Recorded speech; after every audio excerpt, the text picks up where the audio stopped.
He didn't take anything for granted here, not even the water. He wiped the grime from his skin, feeling better with each pass.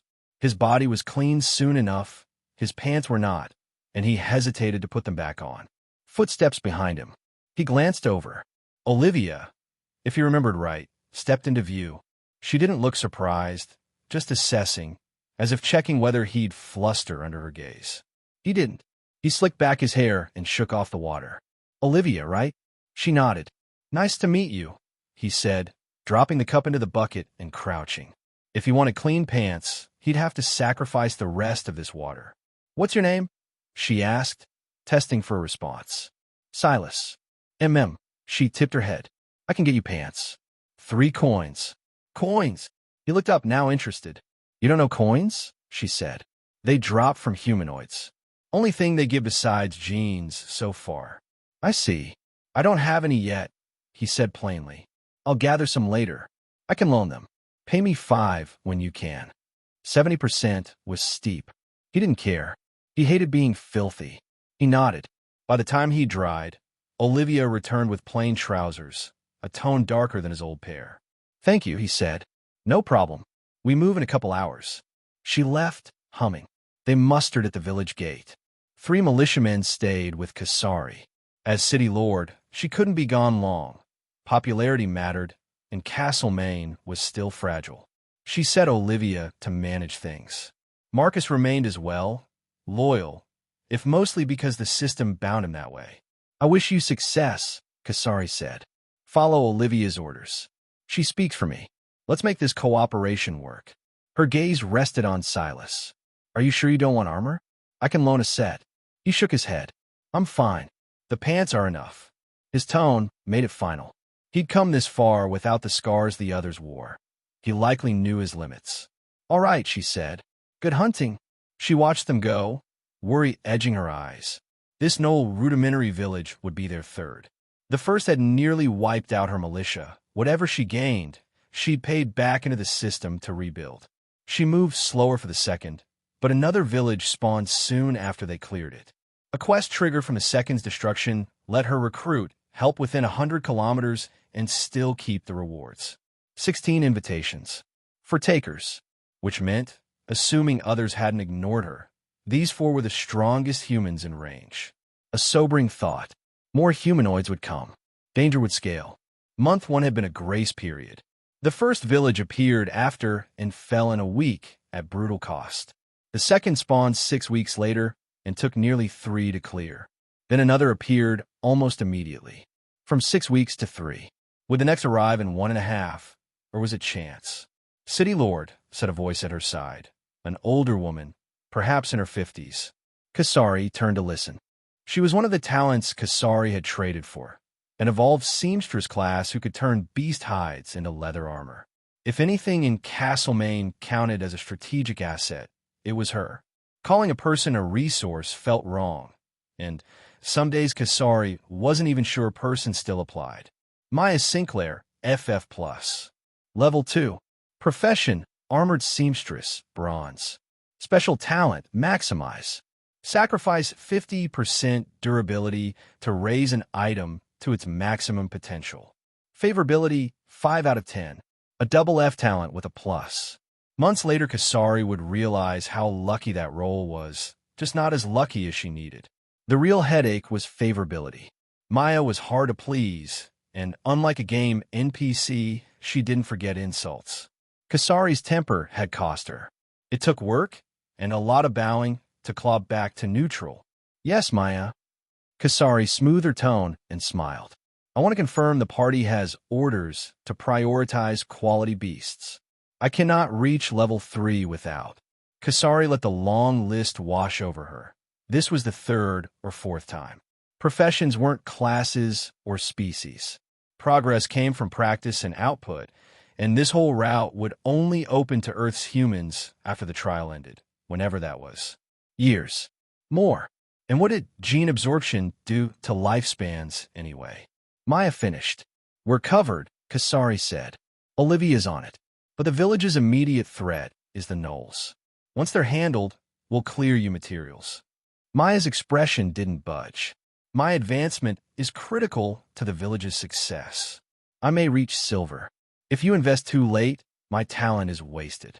First the Goblin Village, now the Knoll Village. This delay is unacceptable. It took a while to calm her enough to leave. Kasari rubbed her temples. She was not built for diplomacy. It took effort not to say something she'd regret. The worst part, Maya wasn't wrong. Most other talents were F-. Maya was by far the best, and bronze profession weight mattered. No one else even had a fragmented profession, just unranked basics. But progress was slow when most hides came back slashed to ribbons. Kasari looked down and exhaled. Leather chest armor, FF+. Level 2. Maker, Maya Sinclair. Plus 106 Constitution. Ability, Repel. Reflect 10% of damage per 1 point of durability. Durability, 10 out of 10. Leather leg armor, F+. Level 2. Maker, Maya Sinclair. Plus 12 speed. Ability, Refresh. Restore 10% stamina per 1 point of durability. Durability, 10 out of 10. Every time Maya graded on her, these reminders kept Kasari in line.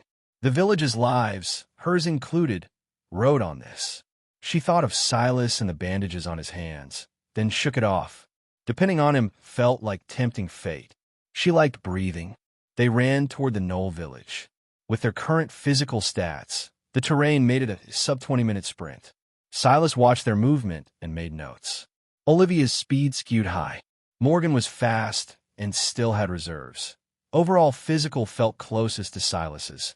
If they shared caps, most of Morgan's stats sat at or near 50. Alex was slowest, lower middle. Alex's spread leaned hard into strength. He wished scans were richer, but considering no one could scan him at all, he couldn't complain. Beast ahead, Olivia said. Physical is 32. Who wants it? Scouting skill, Sylas noted. Me. Alex shot forward. Most carried swords. The militia favored spears. It made sense. Swords were flexible, but if you threw a human blind into this world, Sylas would hand them a spear first. Olivia frowned, held her tongue, and waited. Hey everyone, Firescale Audiobooks here. If there's a novel you'd love to hear more of, you can support us on Patreon or Ko-fi. Depending on your tier, I'll make extra parts just for the stories you're most excited about. Usually I can only upload 4 to 5 parts of each novel, but with your support we can go beyond that. And of course, don't forget to hit subscribe. It helps more than you know. Alex appeared in their views not long later, and he was entangled in a battle with a red fox. The creature was exceptionally quick, and it was the perfect counter to Alex's strength build.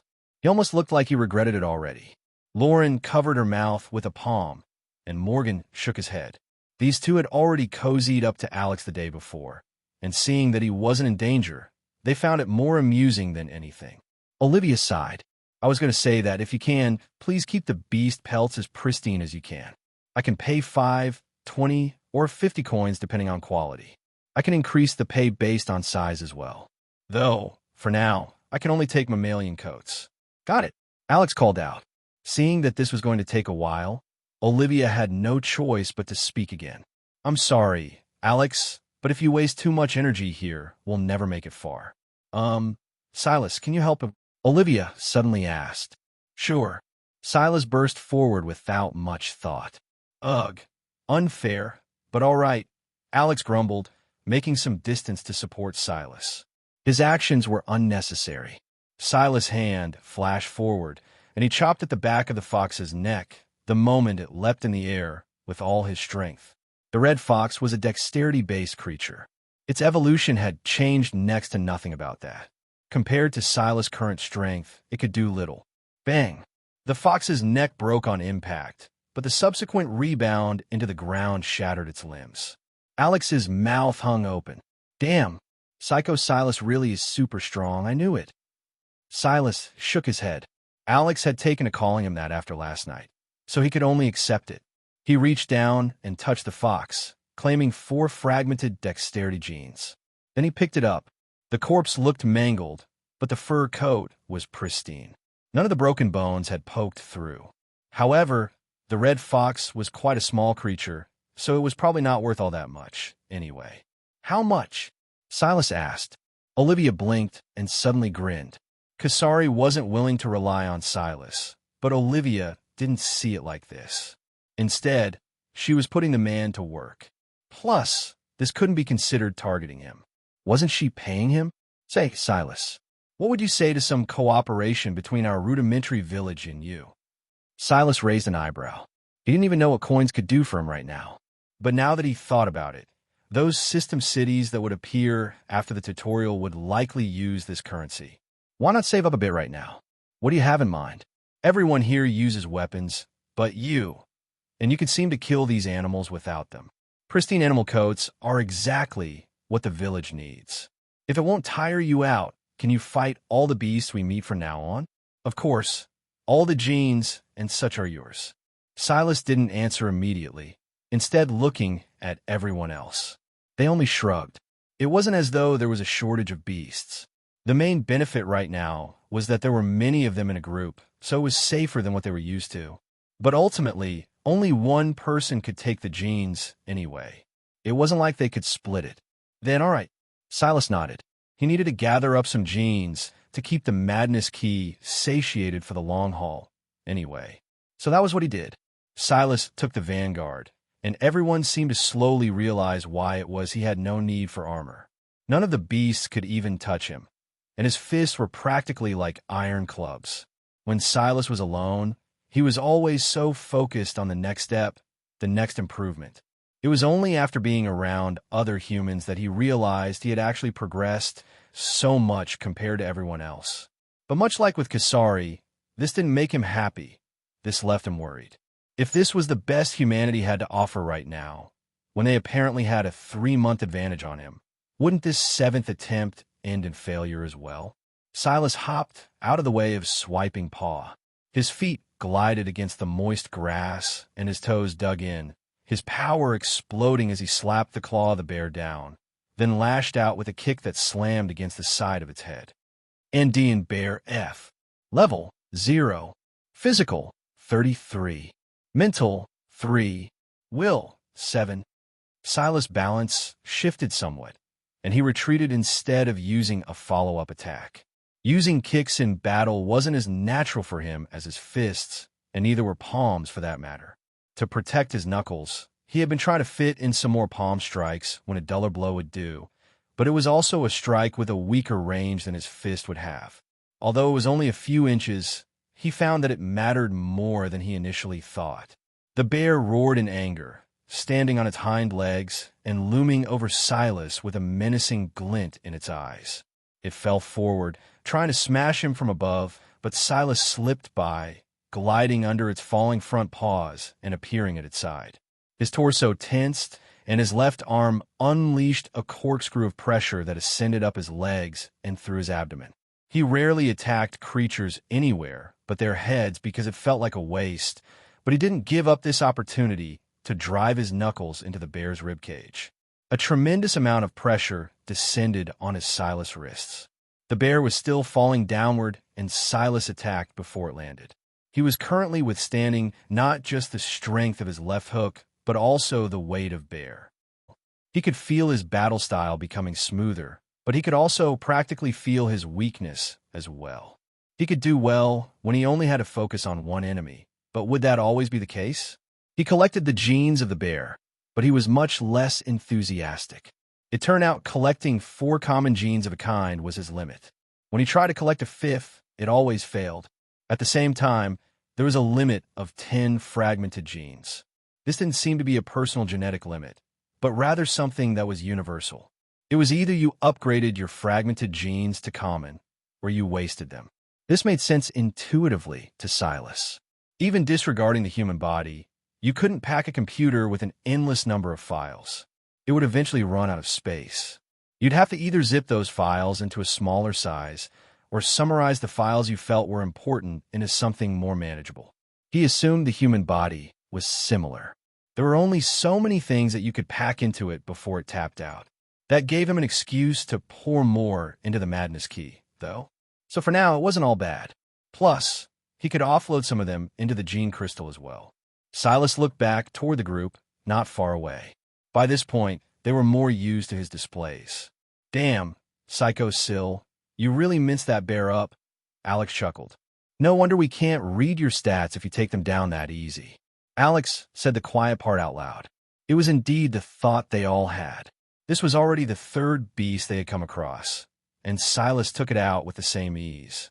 He didn't even look tired, and it didn't look like he was using skills or gene talents either. Sylas shook his head at the man's antics, but he didn't mind it. How much? He asked Olivia. This one is much bigger than the other two. I can give you a full 50 coins. If you want, we can give you some armor instead of the money. It's your choice. Sylas shook his head. Olivia clearly thought that he had rejected Kasari out of something like pride, but that couldn't be further from the truth. He quite literally couldn't wear armor even if he wanted to. He'd just have to focus on not getting hit or tanking it when he did. The money is fine. Olivia didn't press, her deep brown eyes lighting up with joy. Between the fox, wolf, and bear, this bear was worth the most of them all. It was a huge, completely intact corpse. It was just unfortunate that her storage treasure had already run out of space. This would be the last creature she could have Sylas kill for them. They couldn't take on burdens on this trip, and she had to save the rest of the space inside, just in case things went south and they had to hide a null corpse. The transaction finished quite quickly.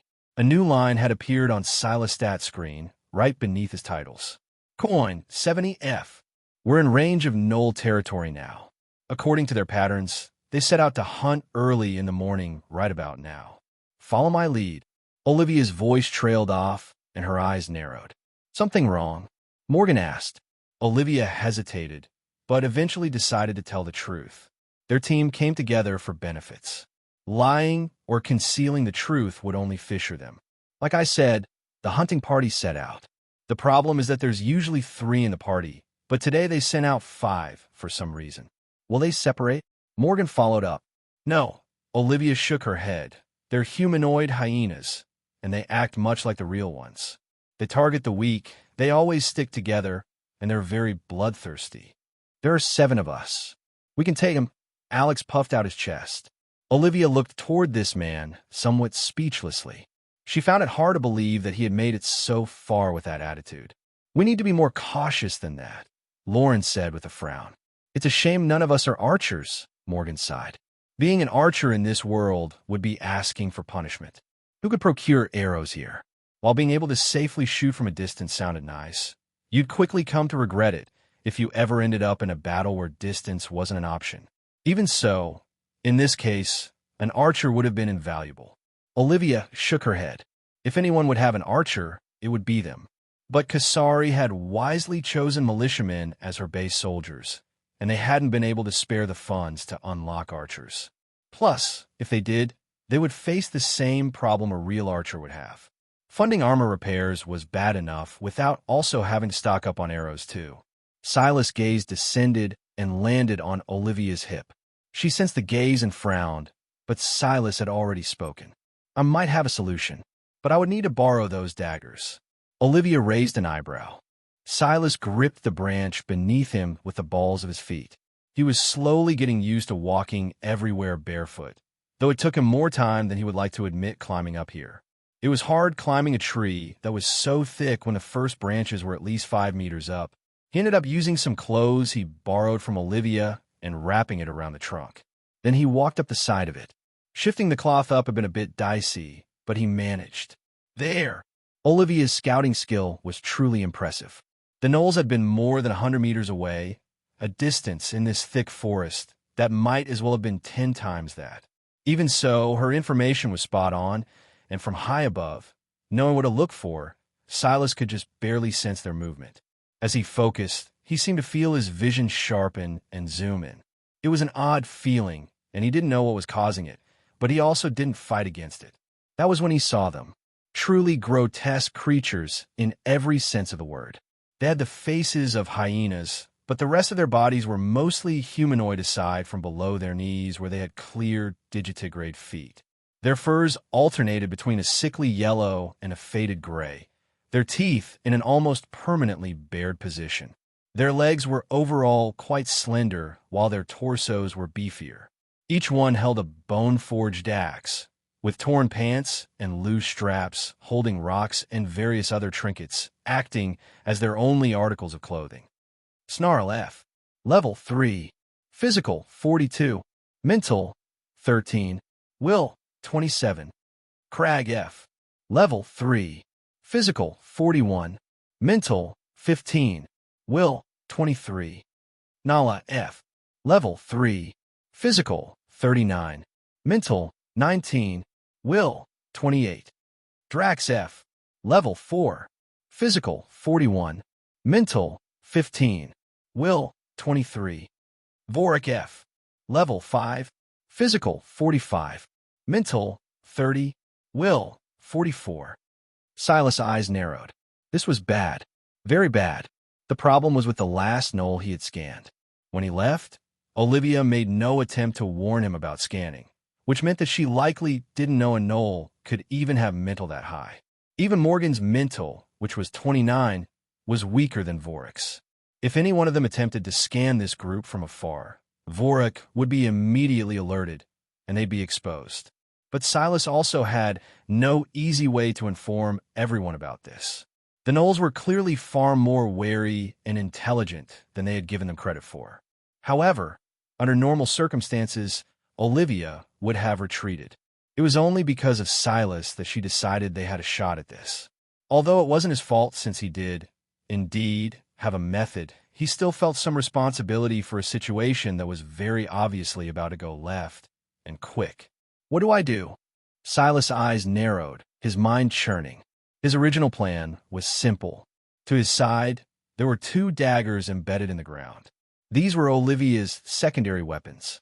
Sylas couldn't touch them with his hands, but what he could do was use his telekinesis to lift them. Simple dagger, F. Level 2. Plus 5 strength. Ability, Pierce. Makes applied strength doubly as effective. Durability, 10 out of 10. He planned to launch a sudden attack on the gnolls from a distance, injuring 2 of them. The range of his telekinesis was only about 20 meters from his tests, but so long as the gnolls passed by near him, which they were already on track to do, he would be able to at least cripple one of them, ideally 2. And because he could use telekinesis, he could pull the daggers back before the gnolls got the chance to use it to track him or Olivia with their sense of smell. If he managed to stay hidden after the first volley, he would try again until they were forced in a conflict or the encirclement the others had planned. But if things continued like this, the gnolls would be tipped off and then the hunt would begin. He had questioned a Madness Key a little about these spawned villages and what to look out for. What he had learned was more than a little concerning. Cassandra was right about the spawn rate becoming faster. The speed would increase until one of these villages appeared somewhere around her rudimentary village at least once a week, and very soon they wouldn't be rudimentary villages anymore. At this size, around 20 to 30 warriors were normal, and they never had any normal civilians. There were 3 elites and 1 head, and this Vorik was definitely one of those 3 elites. If he took action, it could only be at the order of the head of Gnoll Village 019, which meant that whoever they were might already be prepared to take action. To make matters worse, they weren't that far from the village either, half a kilometer at most. If they slipped up, they could quickly find themselves surrounded by an entire small troop. I need to act before Vorik is alerted. Or, the group of 5 slowly got into range. Sylas was ahead, but he felt it likely wouldn't be long before Olivia and the others spotted them as well. The timer was ticking already. Madness. Sylas' comprehension flourished. At the same time, one of the daggers was ripped out of the bark by his ear, whipping forward. It streaked through the air, whistling with a harsh melody. The reaction was immediate. The gnolls were almost feral creatures to begin with, and their eyes went red, their dirty fur bristling and growls leaving their lips. Their will to do battle skyrocketed, and one of them suddenly lashed out at another, smashing a bone axe against their chest. Vorik roared, grabbing Snarl's wrist and looking down at the injured Nala with a snarl on his face. Enraged, he broke the wrist of the attacking gnoll. He knew it was stupid, but his rage got the best of him. He could feel that something was attacking his mind, and it was taking all of his concentration to fight back against it. With his back turned to Sylas' location, Vorik didn't even notice the flying dagger until it was too late. It shot downward and ripped apart the Achilles tendon of Drax. Sylas pulled it back before it could embed itself into the ground. Using telekinesis at the moment, he could only output less than half of his current strength. However, with the abilities of the dagger, it was just about enough to match him if he wielded a normal dagger without the pierce ability. His will and charisma average was around 110 or so, which was just barely double his strength stat. That meant that he needed 4 times the will charisma average to equate the same amount of strength, and he would take full advantage of what he had. The dagger embedded itself into a tree that was nearby, and the second dagger whizzed forward. Vorik reacted quickly, releasing Snarl's wrist and pivoting. With a strong sweep of his bone axe, he knocked the dagger out of the air. The force was much too strong for Sylas to get control of it in a short time, so he didn't bother, letting it fall directly to the forest floor as he fell from the trees above. He hit the ground in a deep squat, not minding a 6-meter drop at all. His knees absorbed the impact like a spring, and he rolled forward, dissipating the rest of the force before jumping to his feet. He accelerated forward. The others weren't sure what had happened because Sylas had already dissipated madness. He couldn't control who was and wasn't affected, so he had no choice but to do this to avoid friendly fire.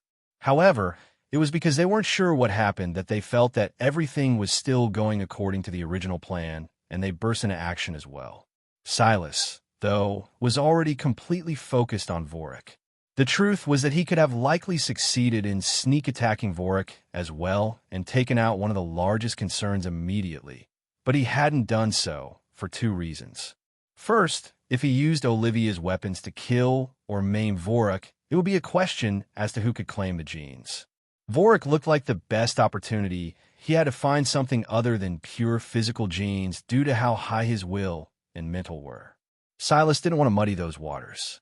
Plus, Snarl's wrist was snapped, Nala had a nasty gash across its chest, and it was quickly bleeding out, and Drax had a useless leg after losing an Achilles tendon. He had done enough on that front. And second, he really wanted to fight him.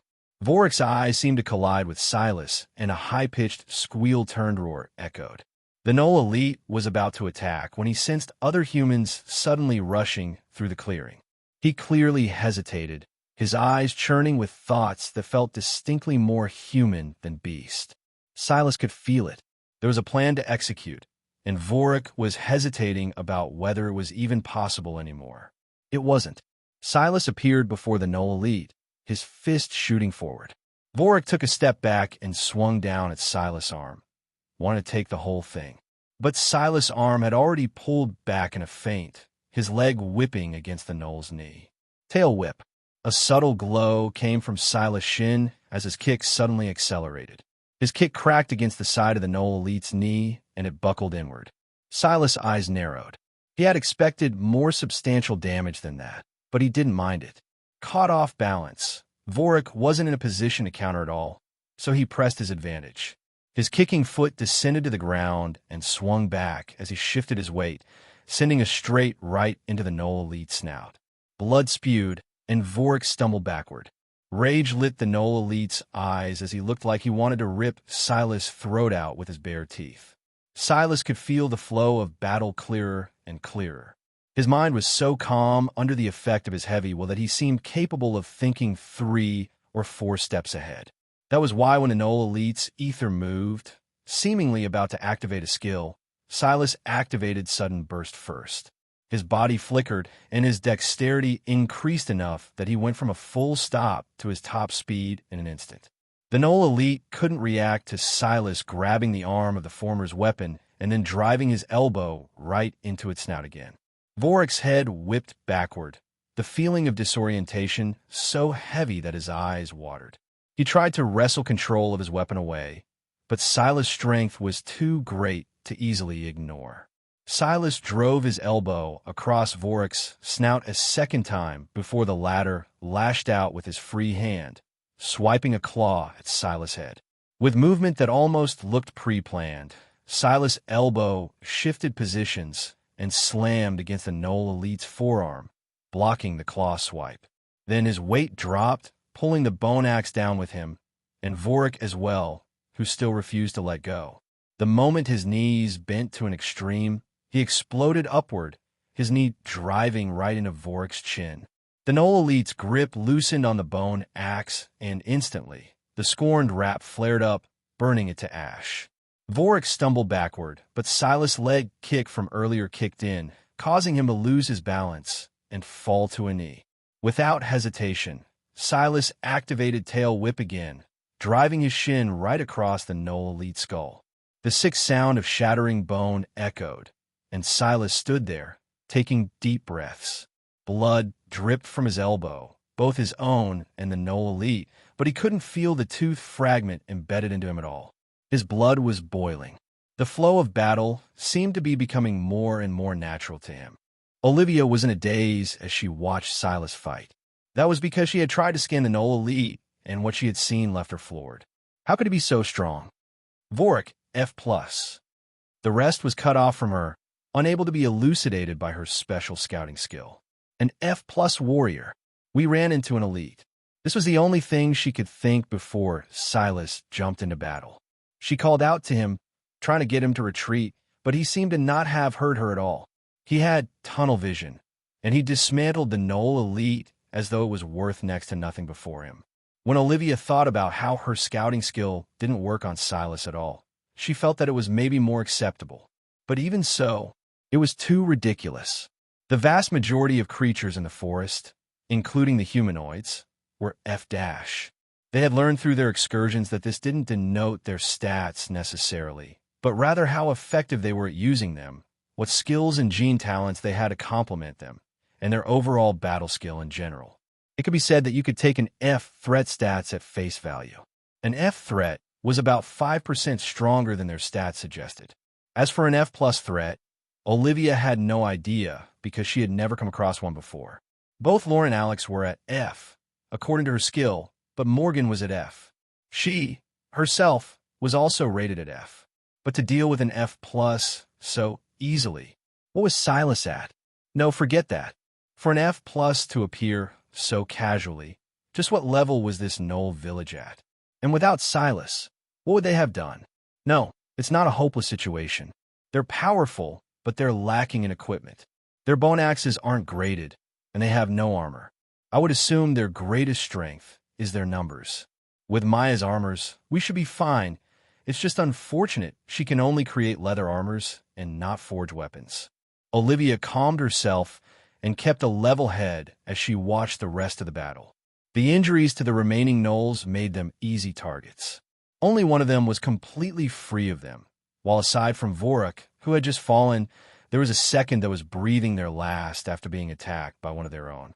That left Snarl with a broken arm and Drax with a useless leg after losing his Achilles tendon.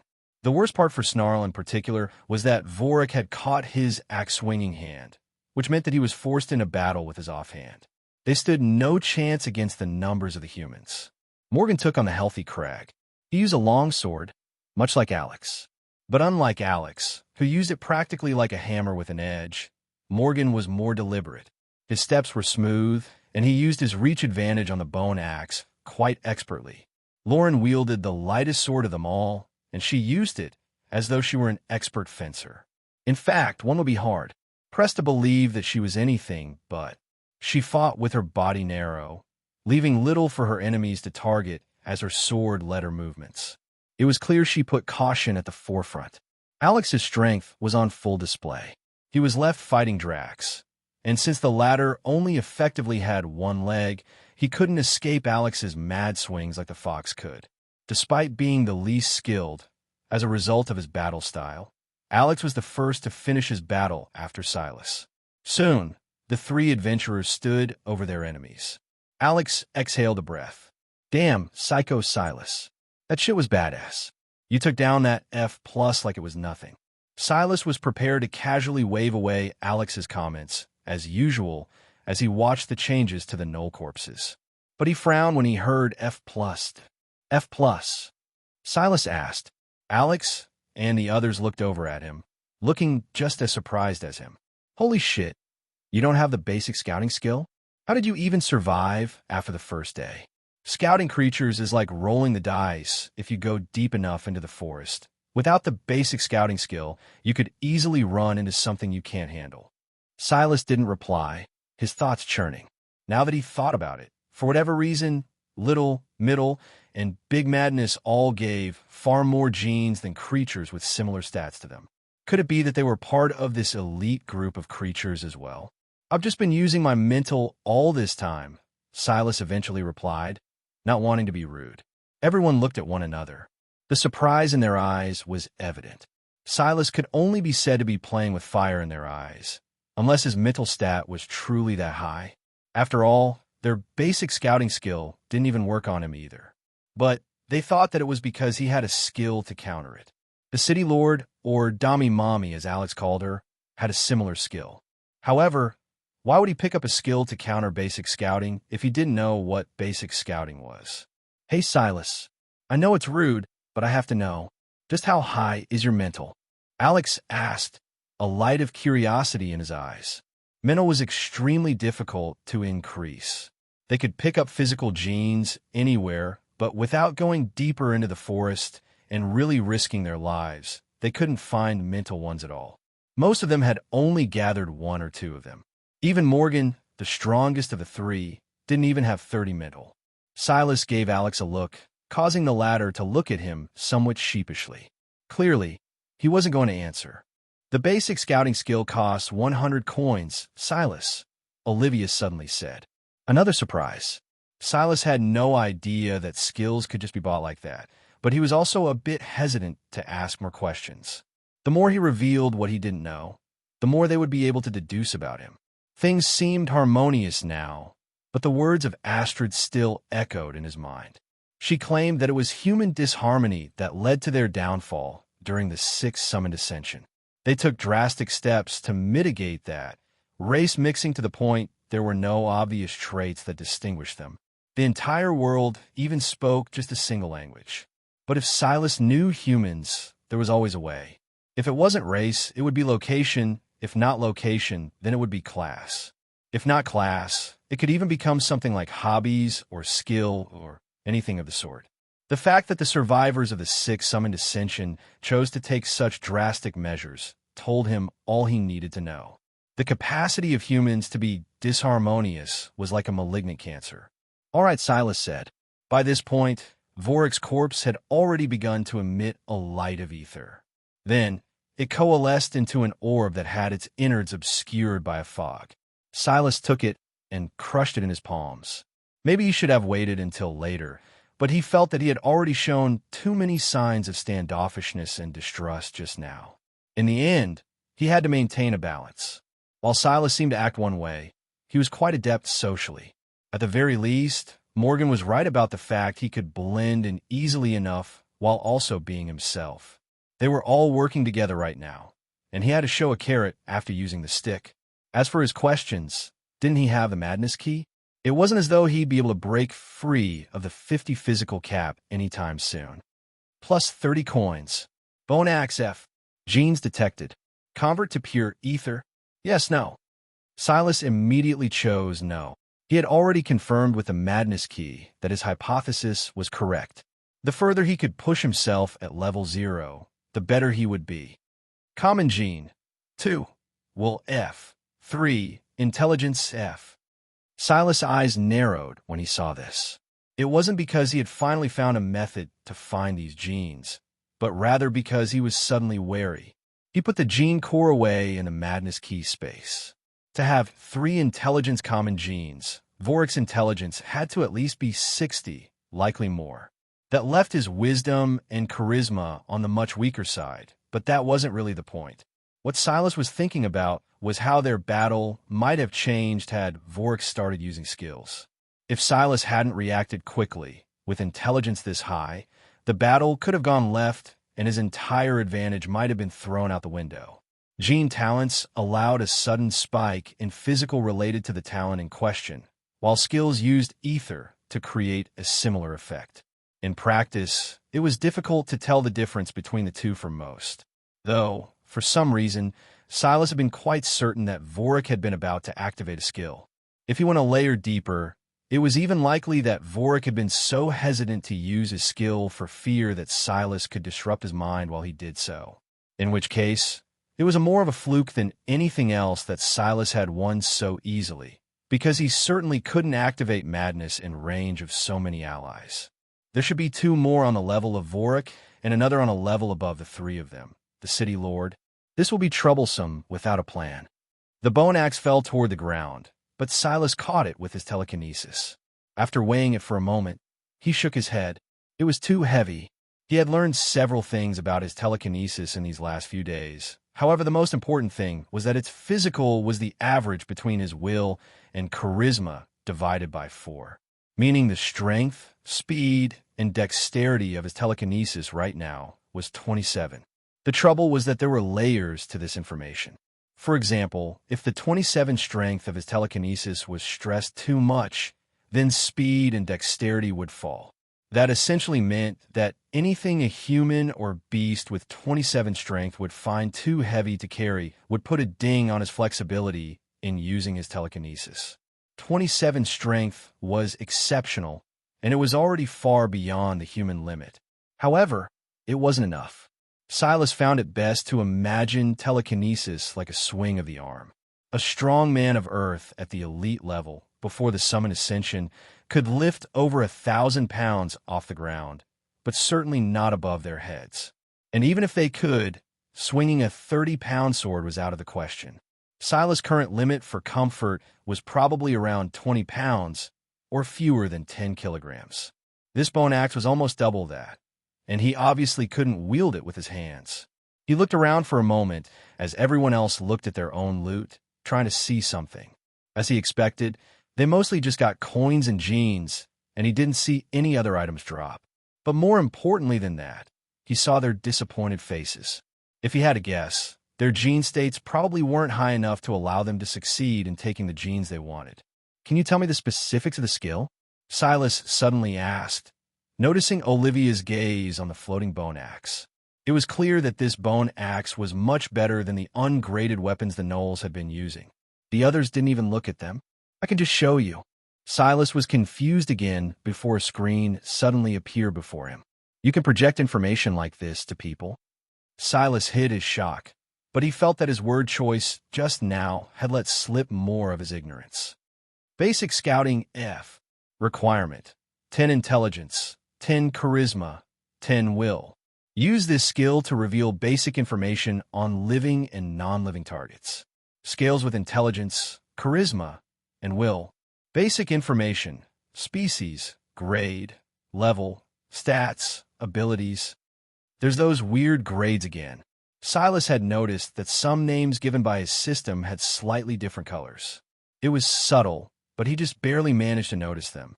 He wondered if those subtle changes in shade denoted this hidden system of grades. "Are you willing to trade for this bone axe?" Sylas asked. "Or any one of you, for that matter." Of them all, both Olivia's and Alex's eyes lit up. Olivia was about to speak, but then she smiled bitterly as Alex spoke up first. "Holy shit, Psycho Syl. Are you really willing? Are you sure?" It took everything in Olivia to not roll her eyes. Sylas had just revealed that he didn't have basic scouting, which meant he probably couldn't even see the grade of that bone axe. Of course, Sylas was probably smart enough to know he had found something valuable. But Olivia wasn't all that familiar with Sylas, so he had no idea about the extent of his analytical abilities. If there was a small chance to take advantage, she would have. Unfortunately, that had just gone out of the window. "The path of weapons is not for me," Sylas replied simply. He was sure that they had seen Vorik's weapon combust in his hands, but there was no need to bring it up so clearly. "Honestly, this longsword doesn't really suit me," Alex said, straightforwardly. "That weapon is F+, and it's only the second of its kind that I've seen. It probably costs easily 1,000 coins, and that's probably conservative. I don't have that much." Sylas looked down at the daggers on Alex's waist. It seemed that they all had secondary weapons. "How much can you pay?" Sylas asked. "Probably like 200, Alex said sheepishly. "All right, give me 200 and those 2 daggers on you." Alex's brows shot up. "Really? If you're all right with it," Sylas shrugged. Those secondary weapons might save your life if you're ever painted into a corner, so they might be worth more to you than that. No way, I can always get a few more of these cheap daggers, but that bone axe. There's another reason as well, Sylas said seriously. This matter will be more dangerous than I thought. The more powerful everyone is, the higher our likelihood of survival. I don't know if your basic scouting could see or not, but this elite gnoll had 45 physical, 30 mental, and 44 will. The eyes of the other widened. They hadn't known Sylas for long, but none of them believed he would be lying in this situation. What would be the purpose? Especially since he was trying to give up such a valuable weapon. From my calculations, its intelligence should be around 60 points. If I didn't take the initiative and it started using skills, the battle could have been much more grueling. At this point, even the usually silent militiamen wore serious expressions. Sylas' telekinesis tossed the bone axe at Alex, who deftly caught it. Alex looked at Sylas with gratitude.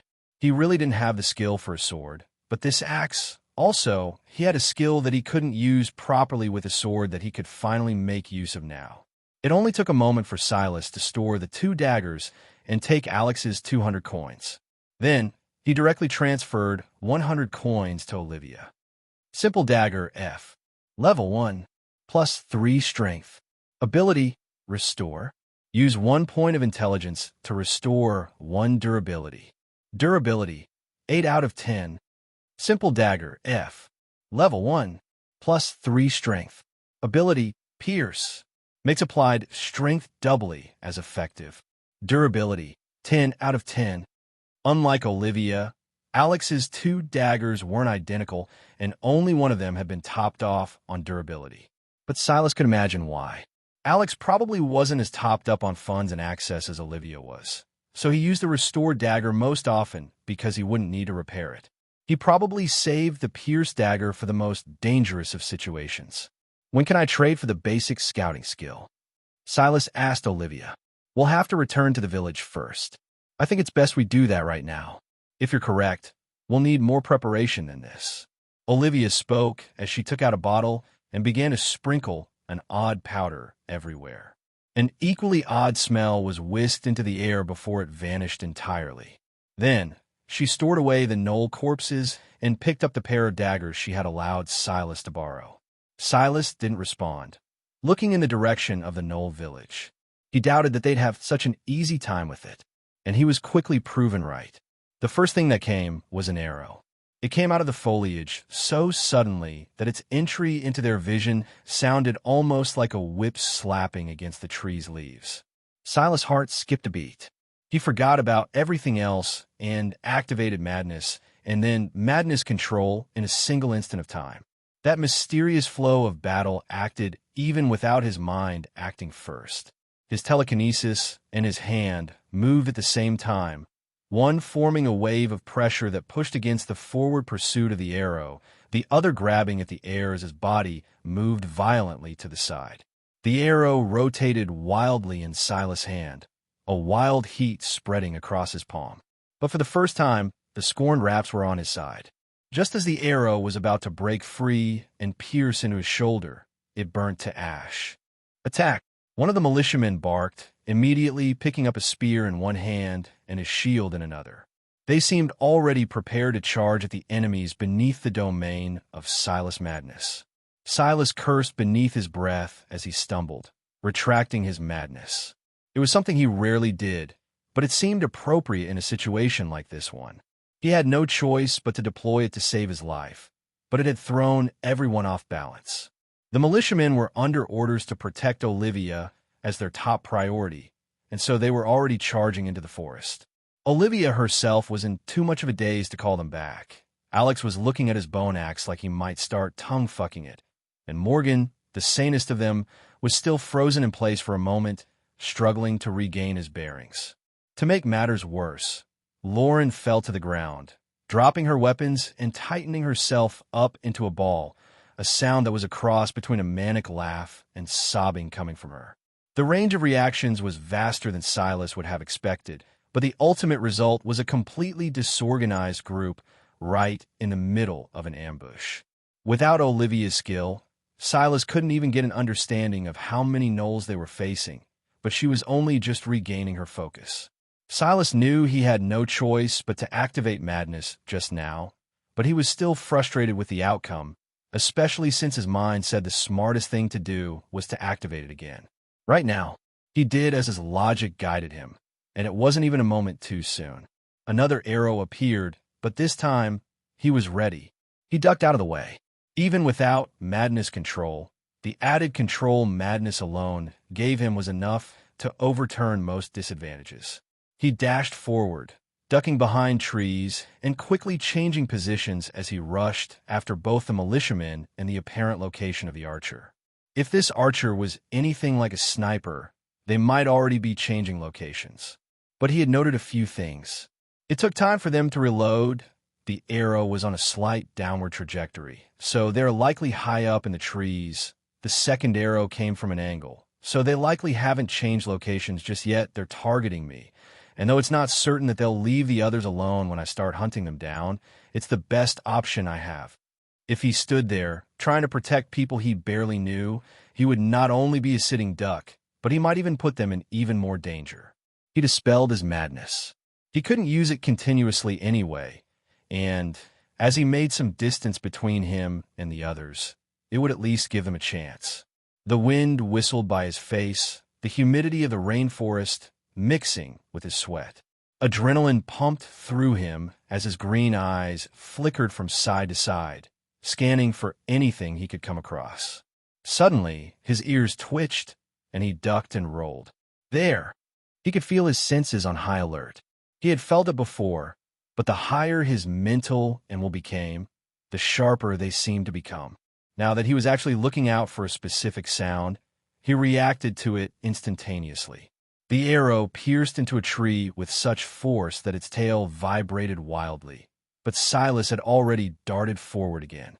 He seemed to have turned a blind eye to the militiamen who were charging forward. Lurk F. Level 4. Physical, 40. Mental, 42. Will, 47. Sylas' sharp eyes finally spotted the archer. Hidden in the foliage, he surprisingly had two crossbows strapped to his wrists while he wielded a bow that honestly looked one pull away from snapping in two. When Lurk saw that Sylas had spotted him, a yellow grin spread across his face as a light far more intelligent than Sylas wanted to admit lit his eyes. It's luring me somewhere. Sylas' head turned toward the militiamen who were charging in the completely wrong direction, and he gritted his teeth. There was no choice. He had to catch Lurk before he could succeed. And even if he did succeed, he had no choice but to fall into this trap. If Lurk could sneak attack them, there was no doubt that he had locked onto their scents already. Even after killing 5 more, the village would still have not just 2 elites and a super elite remaining, but a total of 15 warriors that could overrun Castle Main 10 times over. It would be worth a retreat if the rudimentary village had some real defenses, but the walls of that village were no different from a suburban home's fence. It wouldn't work. This is stupid, Sylas told himself. Who cared about the village? If the gnolls tried to track him through scent, he would just disappear into the forest. See if they could track him through a sea of beasts as he picked them off one by one. It wasn't like he was tied to the village. He knew the real reason he was doing this, even if he didn't allow his mind to go there. He had been fiercely protective of her his whole life, and it seemed almost 10 years had changed nothing. Those vague memories that resurfaced during his madness comprehension, especially the ones where he laughed at himself for what he would say if he called her to tell her about the summoned Ascension, lingered in his mind for longer than he cared to admit, along with another emotion, guilt. He didn't even think of her back then, as though she was just some distant, meaningless memory. And yet it hit him like a truck the moment he saw her again. She was the truest friend he had had in his entire life. Even if she laughed in his face, he should have at least picked up a damn phone. Accepting Olivia's arbitrary cost for perfect bee skins that definitely made those high-class armors she was wearing, not saying anything about the fact Olivia had them fight while she and the militiamen did nothing, and now this. Olivia probably thought he had no idea, but if there was one thing Sylas wasn't, it was a fool. If the bow and axe was worth over 1,000 coins, then the armor Olivia wore was easily worth as much. Paying 50 coins for a bee skin that could make at least 2 or 3 of them was practically spitting in his face. However, he accepted it for a simple reason. He was 100% certain that Kasari hadn't ordered it. Madness. Sudden burst. Madness control. The sneering lurk froze. With Sylas on the ground and him leaping backward from tree branch to tree branch, there was still at least 20 meters that separated the two, but Sylas suddenly became something even more than superhuman. Sudden burst not only allowed him to reach his top speed instantly, but when he really pushed it and didn't deactivate the skill, basking in the stress his body was under, he could feel himself breaking beyond that limit. Under madness control, his body didn't rip itself apart, neither did the gene talent run out of control. Instead, the world seemed to slow to a crawl around him, and the entire potential of sudden burst was unearthed until it evolved to something beyond a dexterity skill. In an instant, Sylas had cut the distance in half. The effects of sudden burst ran out, and he could feel the burning in his body that told him he wouldn't be able to use it again for a while. However, this was enough. A dagger came out from his madness key, and under the plus 150% will and plus 200% charisma that came from madness, the physical of his telekinesis skyrocketed to just over 75. It whistled through the air with a high-pitched screech and impaled Lurk's chest down to the hilt in what felt like an instant. The Gnoll Elite opened his eyes wide, not expecting that this would have happened. However, Sylas' mind was on something else entirely. It wasn't just the fact that Lurk had managed to keep his sanity beneath madness effect, but that he had already been spotted. Just as the Gnoll Elite was falling from the trees, another group of 4 Gnolls had already spotted Sylas. Sylas came to a stop. He could feel his body aching beneath the effects of sudden burst, but his mind was still moving like a roaring engine. Despair was the last on the list, and he didn't have the luxury of going through all his emotions one by one. His eyes shifted from the group of gnolls that had been waiting for him to run into the trap to the quiver that had been crushed beneath Lurk's fall. It spilled out with arrows, what must have been about a dozen crudely formed ones. As for the crossbows strapped to his wrists, each one only had a single bolt attached with a knot too, subtle dripping green liquid on their tips. Now Sylas understood why the archer had only sent 3 arrows until now. Lurk had a limited number, and even his crossbows were one-time use items. Judging by the bone axe he hid on his back, he probably chose an unorthodox path on purpose. He probably never planned to kill Sylas with an arrow. Even with all of these thoughts, Sylas was still the first to react. His telekinesis ripped out an arrow from Lurk's quiver, and it tore into the forehead of a gnoll. The group hesitated about escaping for only a moment before Sylas' madness field enveloped them. It's so much easier. This was the only thought Sylas had before another arrow tore through the air. The gnolls reacted better this time, but it still tore through one of their shoulders. They charged towards Sylas with madness in their eyes, thoughts of running and reporting flung far to the back of their minds. The distance between them wasn't far to begin with. By the time Sylas had ripped out another arrow to use, they were already bearing down on him. His focus shook as he braced himself, and the arrow fell to the ground. Sylas cursed again. He could only control one thing with his telekinesis at a time. It required his will, and by obvious extension, his focus. He wasn't sure if he could practice to make it better, but right now obviously wasn't the ideal situation to do so. 3 weapons bore down on Sylas from 3 different sides, and he felt a panic awaken in his heart. He had run down the list and finally hit despair. When he could focus on one enemy at a time, everything was perfect, but he was only human. He couldn't calculate his way through the intentions and reactions of 3 separate entities at once. Retreat. That was all he could think of, launching himself backward to try to get out the range of their strikes. The harsh whistling of their weapons cut through the air and whipped against his face with displaced wind. He could practically imagine those blades cutting right into him, and very much human emotions began to bubble up within him. Focus! Sylas roared in his mind. A steel-like will forged through decades erupted. It wasn't a mere stat. It was Sylas Brown. He accelerated in his retreat, weaving through the trees along a path he had already been through once. He didn't even turn back, his eyes focused on the 3 enraged gnolls that rushed after him. He could feel that madness control was already about to run dry. His intelligence was only at 10, and his ether pool was pitifully small as a result. Using this high-level skill for extended periods of time was impossible, but being able to keep out of the range of these enraged gnolls while running backward was impossible without it. He wouldn't have the control needed. Luckily, he already found what he was looking for. A pair of dazed militiamen stood in the distance, seemingly both having snapped out of Sylas' madness and realized they were lost. Unfortunately for them, that didn't last long, as Sylas' madness enveloped them again. This time, they fell into it even quicker, and their eyes turned a blazing sheen of red. They looked around like wild animals. Sylas' back smashed into a tree, just barely out of the eyesight of the militiamen, and all they saw was a torrent of infuriated gnolls. The 3 quickly closed the distance on Sylas, but the roar of the militiamen came as well. The gnolls looked to be completely focused on Sylas, but at that moment, the latter's second dagger appeared out from the madness key and pierced one right through the brows down to the very hilt. The stricken gnoll's eyes dimmed, and it collapsed, tripping up and slowing the forward momentum of the other 2, just as the militiamen rounded the tree. The 2 were suddenly embroiled in battle, and the gnolls forgot Sylas' existence. Sylas, though, didn't forget theirs. His telekinesis ripped the dagger out from the forehead of their dead companion, and he took the opportunity of their distraction to rip out the throat of one, circling the dagger back around to stab in the back of the head of the second. He retracted his madness, then broke into a sprint.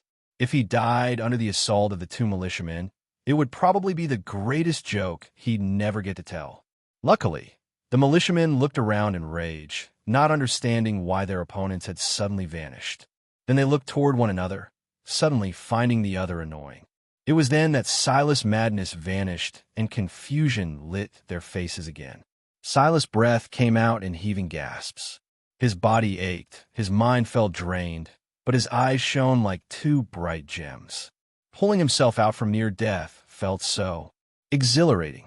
Sylas put his hands on his knees, his breathing sounding like a roaring engine in his ears. His lungs were practically screaming for a break, and he felt his vision was blurring. It was the kind of fatigue that made a person want to keel over and vomit, only after ripping their lungs out so that the burning would go away. Using sudden burst to the limit had already brought him over that edge, but then he used madness control for so long afterward, pulling out every hint of potential he had remaining. It was like he had been in a full sprint for almost a quarter hour. He thought about those corpses he had left behind and felt no small amount of lament. Did he have time to go and get them? Was it safe to? Was there another ambush? Sylas didn't choose to make a foolish mistake. He turned back and saw the militiamen in a daze, directly snatched the reward orbs of the 3 dead gnolls, then raised his voice. "We need to go. Now." The militiamen blinked in confusion, but Sylas' familiar face seemed to snap them out of their daze. They subconsciously nodded and then followed after Sylas. Sylas sent one last glance toward where Lurk had fallen, feeling for the loss of a gnoll elite's reward, but he never hesitated when he made a decision. This was the right thing to do. The 3 returned to where Olivia and the rest had been. They had already recovered, and there seemed to be an argument about what to do. They hadn't even been aware enough to know where Sylas had gone, and some of them apparently thought he had already deserted. "We need to retreat." Sylas said these words and didn't wait for everyone's reaction. Seeing him return with the 2 militiamen, they were rightfully confused. There was some guilt toward their earlier assumptions about him, but Sylas didn't blame them for this either. They weren't in their right state of mind, anyway. "Just what happened?" Olivia asked, quickening to catch up with Sylas. At this point, Sylas was most definitely not walking. This wasn't the appropriate time for leisure.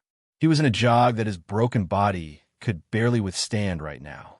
"We were attacked. I dealt with it," was how Sylas responded. "I think you owe us an explanation that's better than that," Morgan chimed in from behind. "I don't actually," Sylas said. Inwardly, he was sighing, though. He didn't want to take such a firm stance right now, but there were some lines that had to be drawn. If you want to know what happened, ask them. He pointed over his shoulder at the two militiamen. The group fell into silence. Olivia gave them a questioning look. It was clear that most of the group didn't really treat the militiamen as people. It was easier for them to go about in ignorance that way. That was obviously why they chose to question Sylas instead. The two militiamen looked toward one another. We only remember rushing toward where the hidden archer was and getting lost. Then we found 3 gnolls and rushed to fight them. But then they suddenly died under a flying dagger when we engaged them. Flying dagger? They all looked at Sylas. Each one had been shocked by Sylas' telekinesis. It wasn't something any one of them could do. It wasn't just a matter of having high will and charisma. Sylas was pretty sure that it was because he unlocked madness that he likewise unlocked telekinesis, even though the more he learned about the two, the less connected they seemed. And what about the archer? Olivia asked. They never appeared again. She sucked in a cold breath. Didn't that mean that they had to kill at least 9 gnolls in a single trip? But the corpses. Lauren suddenly called out. It's too late. Sylas interrupted. This was all planned from the start. The first hunting party already smelled off. When the second one appeared not long afterward, it wasn't a coincidence. They're trying to hunt us down. There might even be another party trying to close in on us right now. There's only 10 of them left. If we return to the village and they track us down, it'll be 11 versus 10. This is the best option. Sylas finished. You killed 5. Morgan did the math. Yes, Sylas replied coolly. The entire group looked towards Sylas' back as they ran, feeling as though they had all run into a monster. This wasn't the movies. Winning against one strong opponent was already impressive enough. You couldn't win against 2 unless you were at least 50% stronger than them both from their experience, let alone 3 or more. Was Sylas really one of them? Olivia frowned, feeling that she had lost control of the situation. Sylas went and made such a huge decision on his own, and she was fairly certain that the field that disrupted their minds had come from him. Although there was also a large chance it came from the gnolls as well, her senses were sharp.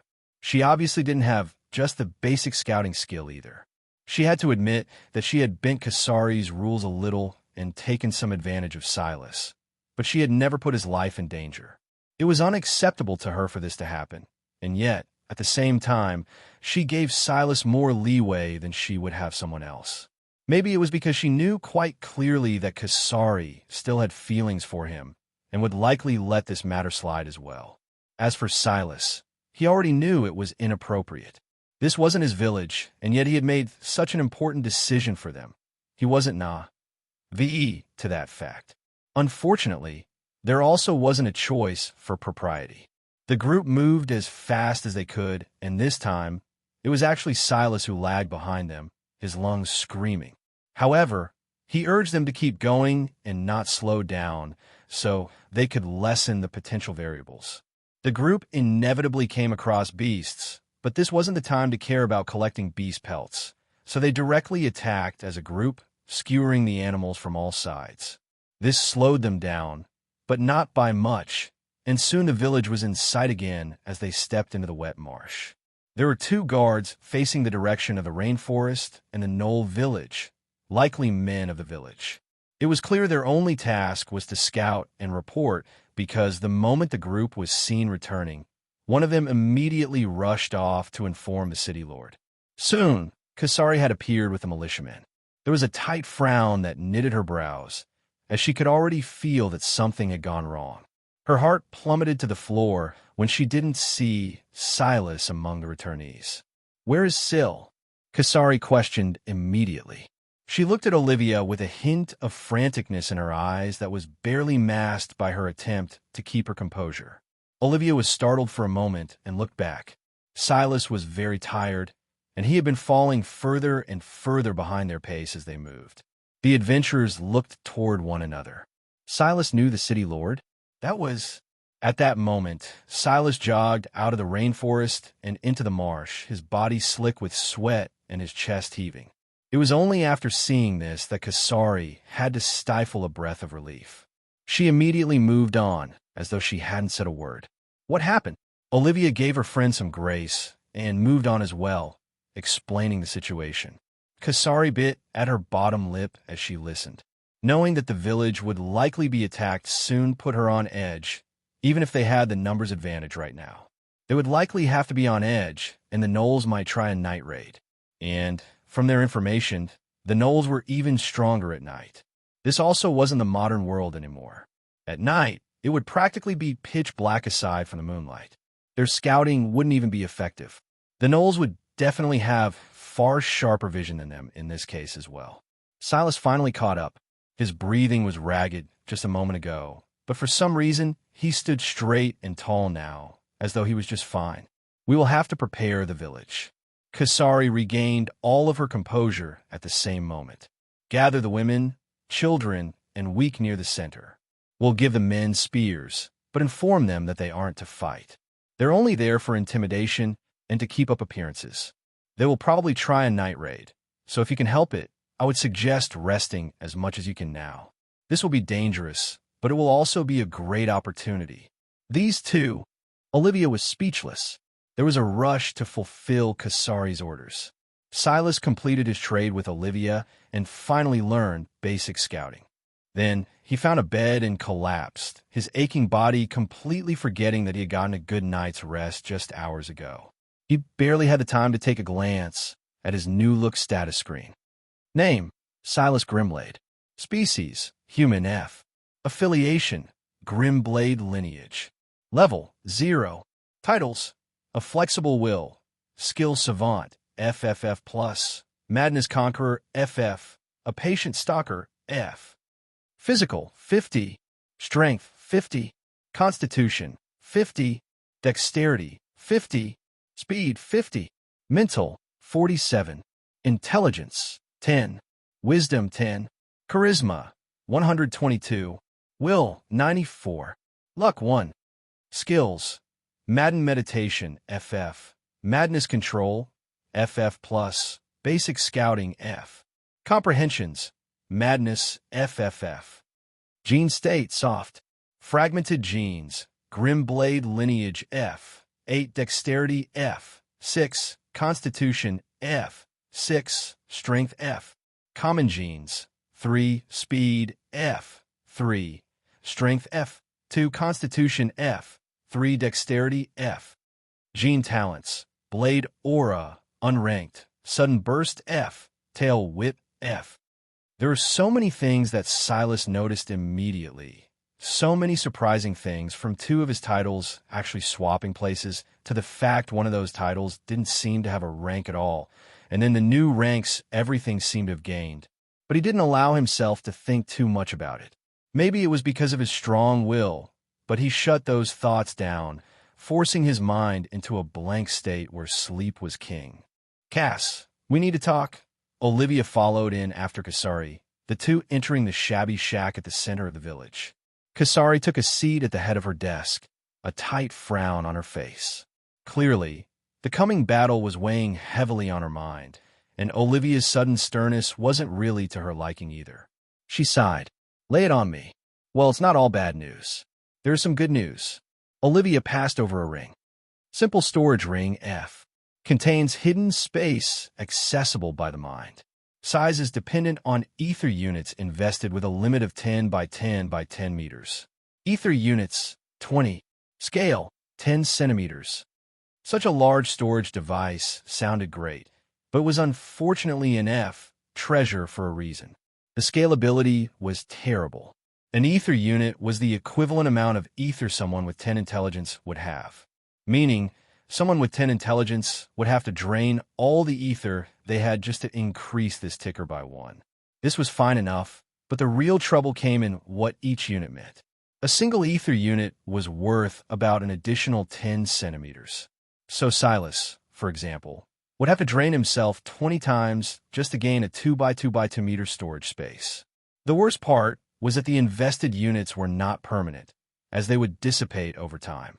After a day, a ring of this quality could lose about 20% of its size, and that was regardless of how much you invested. Due to that, the two women were actually reluctant to fill it past 20 ether units even if they could. In this world, ether was probably the most valuable resource. They couldn't afford to drain themselves every day just out of convenience. Not everyone had Madden meditation to quickly replenish themselves, and even then, Sylas was only able to replenish his ether so quickly precisely because his intelligence was so low in the first place. These are beasts. Kasari's brows jumped. They don't have the usual signs of wear and tear. They're perfect. How? Kasari smiled bitterly. It was Sylas, wasn't it? Olivia pouted. You took all the fun out of it. Couldn't I have had a breakthrough or something? Do you really have so little faith in me? You didn't. Stop. I already know what you're thinking. I paid him. Kasari's eyes narrowed. How much? Olivia coughed. Anyway, the bad news. I think we have to draw some lines in the sand. I understand if you might have some more leniency towards Sylas than most others, but today he basically made this choice for us. Kasari leaned back in her chair, taking those words in. Although Olivia didn't explain with any depth, she understood what she meant. Ultimately, this was her city.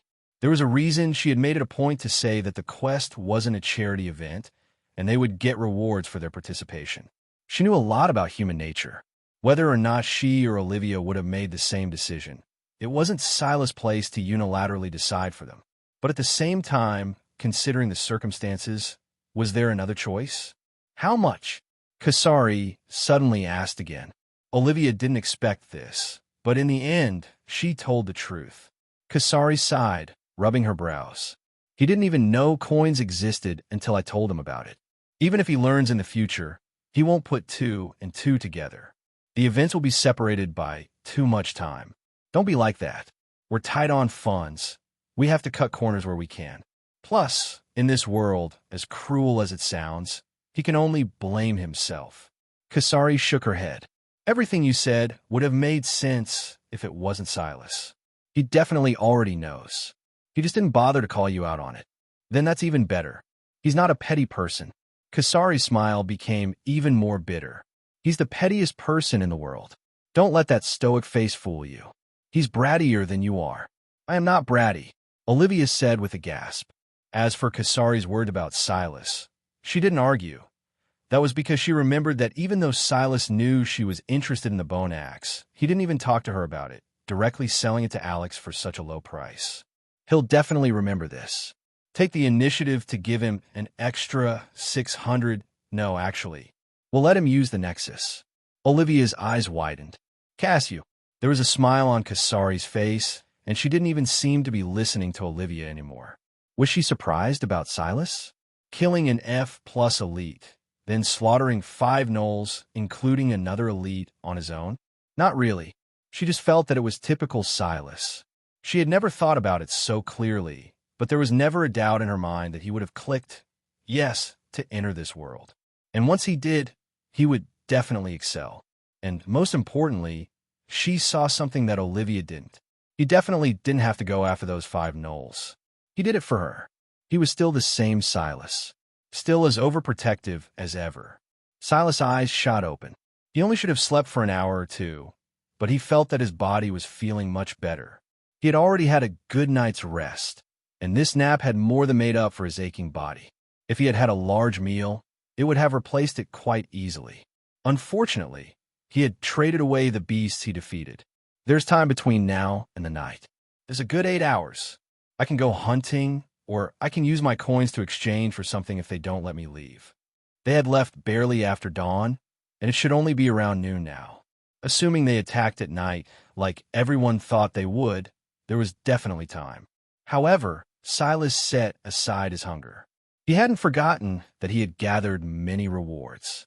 He still had the Gnoll Elite's gene core, even though he hadn't gotten anything from Lurk, and he had the reward orbs of 3 more Gnolls on top of that. But Sylas was a bit hesitant. The reason he didn't absorb Vorak's genes was because, unlike with the Madness Key, he couldn't directly pass genes from himself to the gene crystal. This seemed to be a unique ability the Madness Key was capable of, but the gene crystal could only absorb fresh genes. This wasn't actually entirely bad. That was because the gene crystal could absorb genes with a 100% success rate, so there would be no loss. However, the drawback was obviously that any genes he gave the gene crystal, he couldn't take in himself. Vorak had 2 common will and 3 common intelligence genes. Only intelligence was needed for unlocking basic ether flow, but he needed a whole 15 of them. These 3 would obviously go a long way to helping that. Unfortunately, he couldn't pick and choose which he took. It was either he tried to absorb all 5, or he took in none of them. That also meant that the gene crystal would directly discard the 2 common genes, and they would vanish. That was a plus 40 gone into the wind. That was a huge amount, almost 50% of Sylas' current stat total.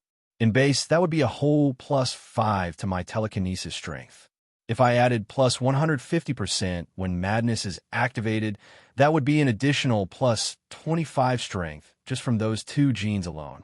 Of course, I also have to consider that the odds I succeed in absorbing both of them are only 25% considering my soft gene state only gives me a 50-50 chance. The hardest thing to ignore is the potential boost to my intelligence. Madness control runs out too quickly. If I could use it for longer. What made all of this harder was the fact Sylas had lost a null elite corpse. If he had 2 of these gene cores, it would have been an easier choice to make. But scarcity made it more difficult. On the one hand, he needed more immediate strength. But on the other, he needed to improve his future potential as well. Let's check the other stuff first to see if it'll tip things one way or another. Sylas took out the reward orbs of the 3 nulls, crushing them one after another. Between the 3 of them, he gained a total of 50 coins. Coins, 220 F. Then there came the gene cores. Common gene, 3, strength F, 3, constitution F. Common gene, 3, strength F, 3, constitution F. Common gene, 3, strength F, 3, constitution F. They were identical down the line, and also equally as disappointing. Sylas ended up using 2 to feed the gene crystal, and as a result he wasted 1 strength gene and 1 constitution gene. There was no way to split genes, and basic ether flow only needed 5 strength and constitution genes, so the 6th of each was dissipated. Or so he thought. The madness key vibrated, and the dissipating energy was suddenly sucked into it. Sylas felt something change, but he wasn't sure what it was. He looked inside the madness key and suddenly understood. The space inside had gotten bigger. From a 1 cubic meter space, it had become a 3 cubic meter space. That wasn't all either. When he used his intention to connect with the madness key, he felt like he was staring at those dancing snakes, each one completing a different sort of action. Is this what happens when I overfeed the madness key? He had never tested it out, and why would he? Genes were precious even if he had reached the stat cap, but he never expected that the madness key would have these hidden abilities. Could he use it to improve his madness comprehension? Then, right now, the insights were still much weaker than the barriers within the dungeon, but if he fed it more, that would change, no? He looked at the last null gene core he had and chose to take a gamble. It wasn't like he could increase his stats right now, anyway. The madness key greedily swallowed. The space inside grew once more, from 3 cubic meters all the way to 9 cubic meters. It was a shocking change. This size could already dwarf a small cabin or house, and it was much more space that Sylas even knew what to do with currently. Still not enough. Sylas thought. This was indeed a game changer. According to his new scouting skill, Madness Control was an FF plus rated skill, while Madness was an FFF rated comprehension. Sylas could still remember how his comprehension had helped Little Madness and the other Madness skills to reach legendary mastery in a single bound. He felt that it could be able to do the same for Madness Control, but the problem was that it was a much higher tier skill. Essentially, increasing his Madness comprehension now was akin to killing 2 birds with 1 stone. Madness comprehension was now a common mastery, while Madness Control was still a fragmented. But if the former rose to bronze mastery, he had a feeling that Madness Control would rise with it. And an increase in Madness would raise the boost his telekinesis gained when it was activated, and thus be worth far more than any boost stats could give him, while an increase in Madness Control mastery would make his intelligence stretch further. With this thought in mind, Sylas made his decision. He passed the 3 intelligence genes to the gene crystal, knocking down the 15 he needed to 12. The madness key acted again, absorbing the 2 latent genes, and its size expanded again. Unfortunate, Sylas sighed. The space grew to 10 cubic meters, then stopped. There should have been enough to grow to 11, but it didn't do so. Instead, the rest of the energy was infused into the walls, but it still wasn't enough to surpass the barriers. Though he could feel that it was already about 90% similar in strength, Sylas had a feeling that if he wanted to go beyond common mastery, he would need to allow the madness key to absorb bronze genes. That seemed to be the adequate trade. Still, he didn't regret the gamble. That was because he felt something else stirring. Madness control. He remembered that while madness and madden meditation were both at common mastery, madness control was certainly not. Having the madness key around his neck felt far more intimate than observing the barriers had been. It didn't flicker in and out, and he felt that he could be immersed in his own thoughts and under its influence at the same time. Madness control, FF+, skill. Your body is your temple, and it listens to no commands other than your own. Plus dexterity. He focused in on that plus dexterity. The more he came to know about this world, the more he understood that things weren't always as they seemed. There were obviously some things, often hidden in plain sight, that were obscured maybe by design, maybe maliciously, or maybe both. There was no reason for the grades of his skills and such to be hidden. The idea of simplicity made no sense. The human race was an intelligent enough one to understand a simple 9-tiered system from F to FFF+. But as with everything in this world, information was at a premium. They distracted you with genes and fancy stats and ether, when in reality nothing was more important than the information surrounding them itself. And he felt that this was another piece of wool over his eyes. He looked down at the madness key. This thing could give him the answer to any question he wanted, and yet there were so many weird things surrounding it. There was that odd glitch in the system. Then there was him magically losing 3 months of time. And for what?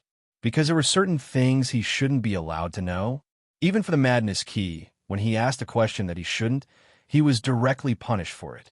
There were big players in this world, a world that was suddenly far vaster than he was used to. Efficiency, Sylas suddenly thought. No, effectiveness. Sylas' mind suddenly drifted to a thought, linking 2 seemingly unrelated things together. He had lost one of his daggers, but there was still one that remained. Simple dagger, F. Level 1, plus 3 strength. Ability, pierce. Makes applied strength doubly as effective. Durability, 10 out of 10. That word effective was capitalized, much like strength was. Why? What is effectiveness? Effectiveness is a hidden variable stat. It acts as a multiplier to your stats, ranging from 0.0 to 1.0. Though, some special methods can push it beyond those measures, sometimes at a cost. Its purpose is in deciding how effectively your stats, skills, or comprehensions are being applied. Sylas's eyes narrowed. A hidden stat? And by its description, it was probably the most important stat there was. But made sense. What did having 50 strength even mean? Could he exert the same strength with a fist as he could a kick? Of course not.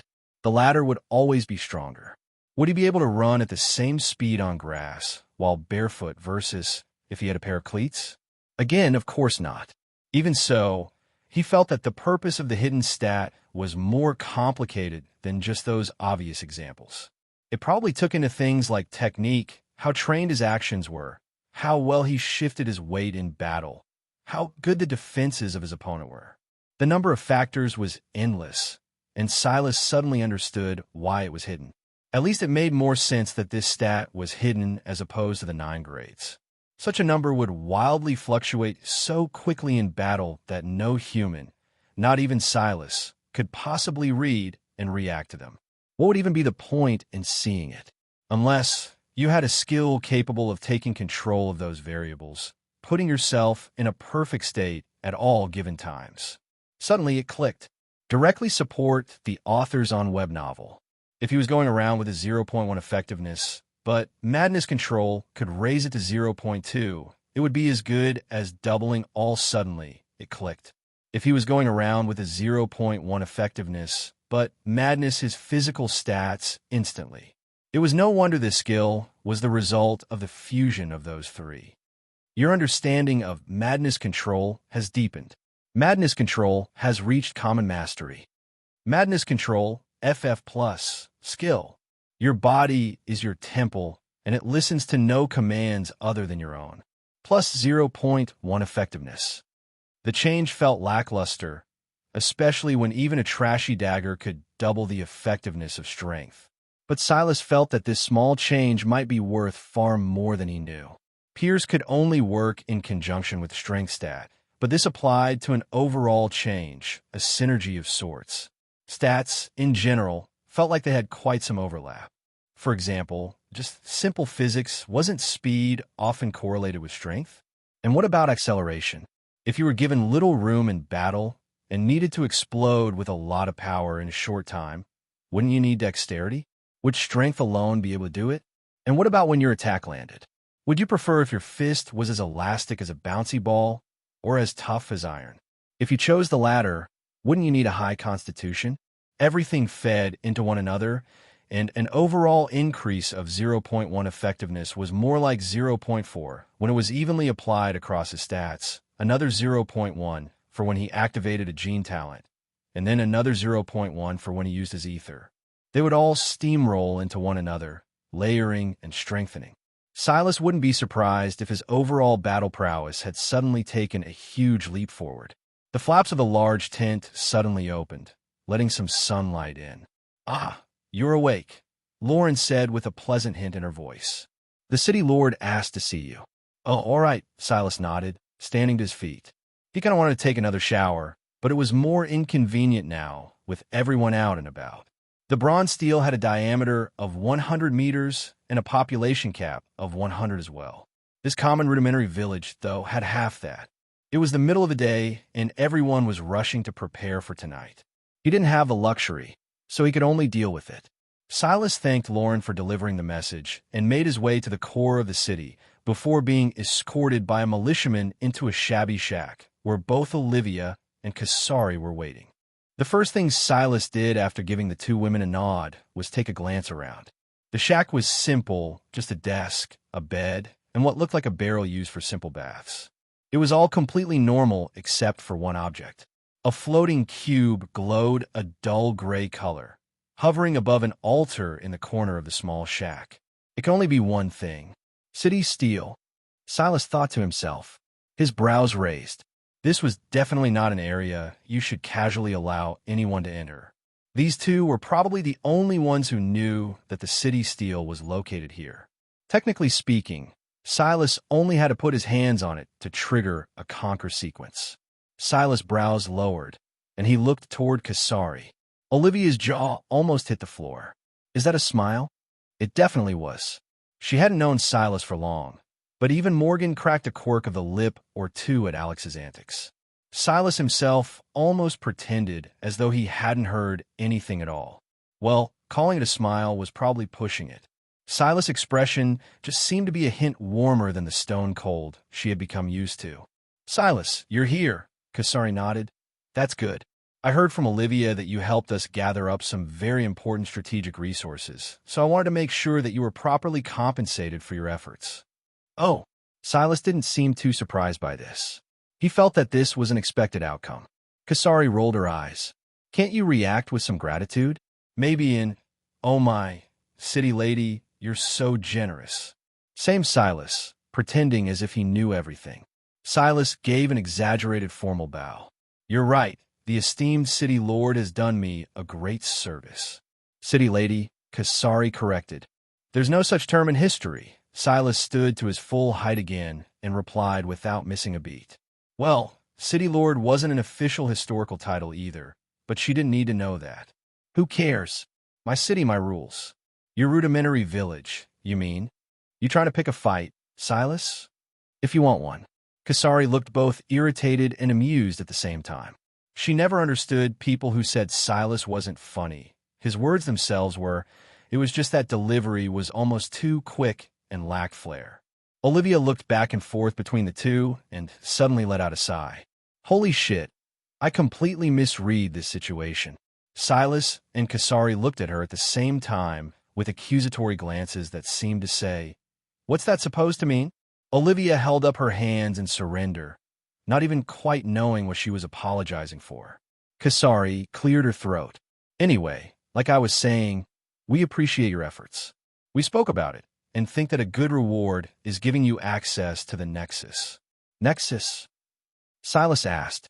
"It's a hub you can access through a city steal or during quick time events in the wilderness. It's essentially a place you can pay for information, form connections, and, maybe most importantly, access the system store.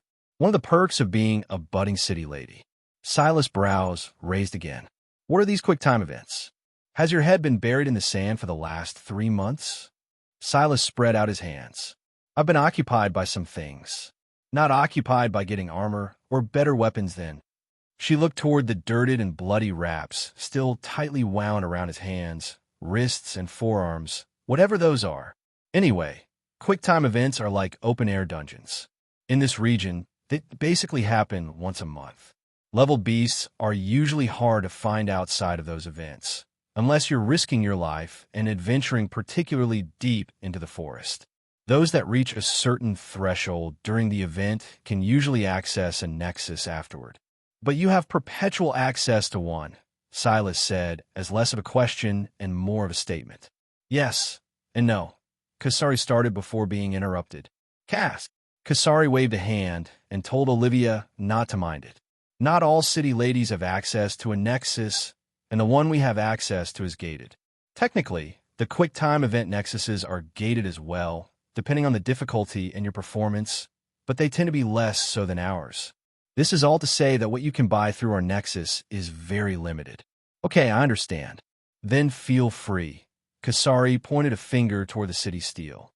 "So long as you help us to gather more intact beast furs, you can use it whenever you need it. Just keep it under 500 coins. Sylas nodded and didn't say anything as he made it to the city steal, sinking his mind into it. He immediately saw several options. View city status. Conquer city steal. Enter nexus. He chose the last option, and his mind was warped into a white space. On the outside, Olivia sighed. "Tell me the truth, lady. What elixir did he force-feed you?" "You're a little too trusting, don't you think? He feels more powerful than us all, and that's without all the easy access you're giving him." "I know him," Kasari said, somewhat defensively. Olivia raised an eyebrow, as though she were looking at a crazy person. She really wanted to say, "No, you know the Sylas of 10 years ago. Not this one," but she bit back her statement. It was hard not to feel like a third party getting in the way of a love affair right now. All things considered, she had only known Kasari for 3 months. However, in that time, they had truly had each other's backs. They had gone through true life-or-death events when either one of them would have already had the opportunity to backstab or betray the other. Olivia, likely rightfully so, felt that that was worth far more than whatever childhood love Kasari had experienced. You never really knew a person until they were painted into a corner. There were married couples who had experienced decades with one another that didn't truly know their other half, and this wasn't even that. While she understood that this was Kasari's city, they couldn't have gotten to this point without the efforts of both of them.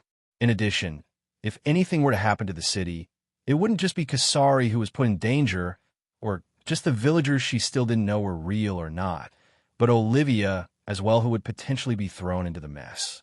It was hard to feel like Kasari wasn't gambling with all of their lives based on the memory of a person she once knew, and a person she clearly had a blind spot for as well. Sylas had just unveiled something that could barely be considered a smile, and all of Kasari's promised sternness had gone out the window. Olivia exhaled a breath. "Okay, I'm sorry. I wasn't very professional in this matter, and I cut corners where I shouldn't have. But this little village is basically our make or break. We have to be more cautious with it." Kasari blinked, seemingly coming to understand Olivia's perspective. Earlier today, Sylas had made a unilateral decision for them, and now it seemed that she was raining rewards on him for that. At the same time, her image as a city lord was also highly important to her popularity amongst her citizens. Sylas was a variable that could easily throw that in the wrong direction if things were handled inappropriately. Kasari shook her head. Olivia, what happened today? I already told you. Tell me again. Olivia frowned, but wanting to know what Kasari meant, she did so anyway. There, Kasari stopped her barely a few seconds in. An arrow came out of nowhere, and your mind suddenly became fuzzy. Then Sylas ran. Some of you assumed that he had escaped alone, but then he came back. You're failing to bridge two important things.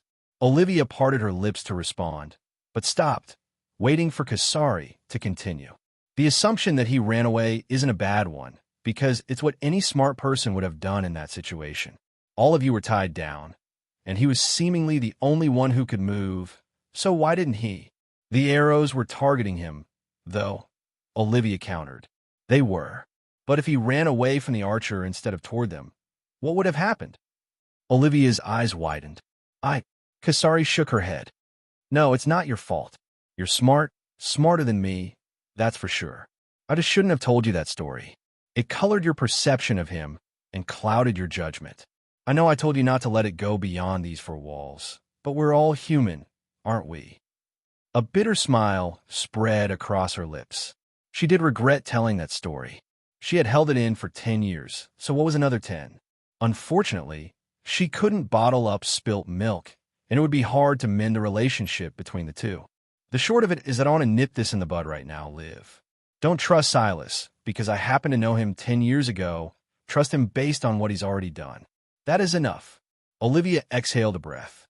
All right. Sylas couldn't hear what the women were talking about, and they probably knew that, which was why they didn't bother to hide their voices at all. His mind was sent into a realm of sorts. It was yet another world of white fog, one that reminded him a lot of the first place he had entered when the trial began. He moved his intention, and suddenly the world began to zoom around him. Soon, he found himself in a city with buildings that were somehow both simple and yet far more substantial than the ones he was used to on Earth. There weren't any skyscrapers, nor outlandish architecture, but it felt like the city planning was designed by a person with decades more experience than modern Earth, not to mention the funds to do so. He didn't know why he got that feeling. He had only seen what was objectively a small part of this city.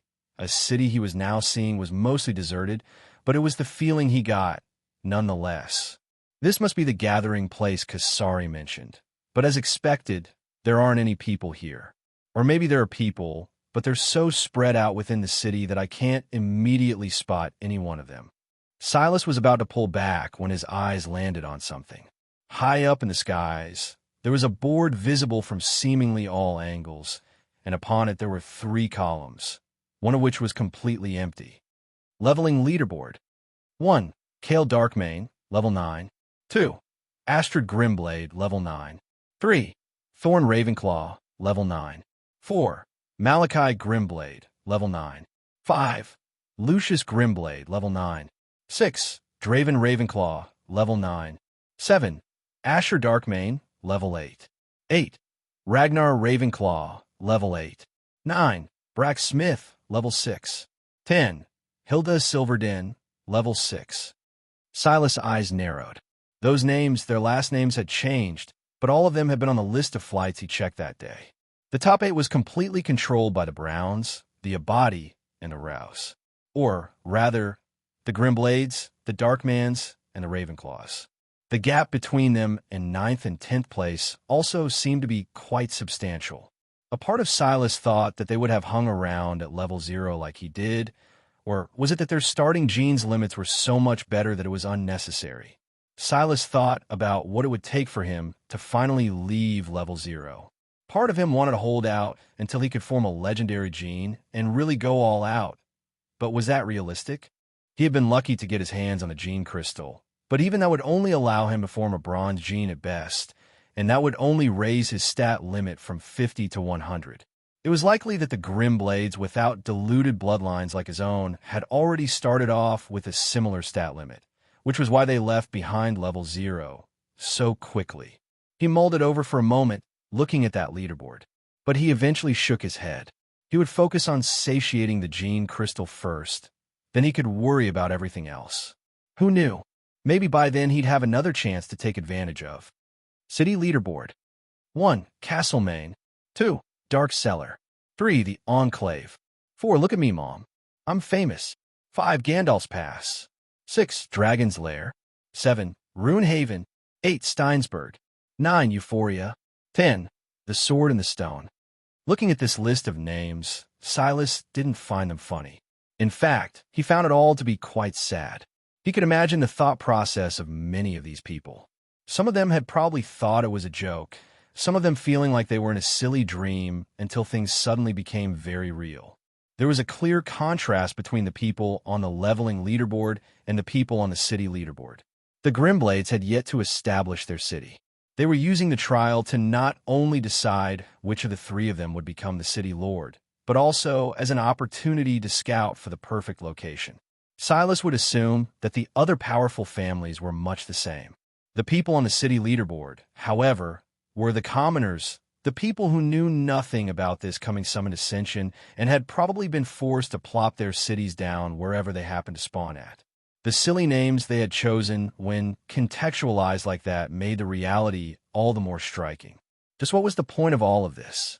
If the human race was willing to go so far and even eliminate the visible differences between them so thoroughly, why not go further? Why hadn't they spent the last couple of centuries training everyone for this coming moment? Why hadn't it been taught in schools and lectured about every day? In the end, there was really only one answer to that, and it was as obvious as the 10 names that claimed supremacy on the leveling leaderboard. Sylas shook his head. He couldn't say that he had a bleeding heart about the matter, but he didn't like to be controlled. His madness comprehension had made him shed a bit of his pretentiousness. He knew quite well that he just wanted power of his own. I guess we'll see, Sylas thought in silence. Between you all and I, whose methods will finally break this streak of failure? Sylas had once again returned to a world of white fog, and soon found a panel hovering before him. Upon it, there was a list of categories, everything from skills to genes. At the bottom, there was a counter. Coins, 23,478 F. These coins were obviously the resources of Castlemaine. By entering the Nexus like this, he was obviously seen as acting on Kasari's behalf, and as such, he wasn't using his own store of coins.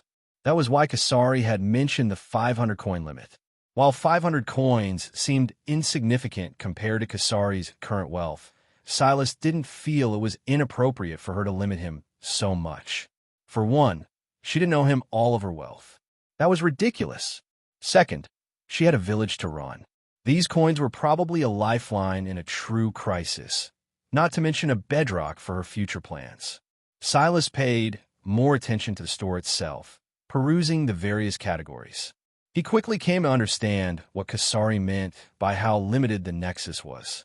It seemed that the highest quality items that could be traded for were at the F level. There weren't even any Fs or F pluses, let alone anything beyond. That said, it wasn't all bad. It wasn't as though he had the funds to splurge. At least in this one case, Olivia had told the truth. Basic scouting did, indeed, cost 100 coins, and all such F skills were around that price. Sylas thought about what he needed and pretty much immediately thought of two things: his martial arts and his telekinesis.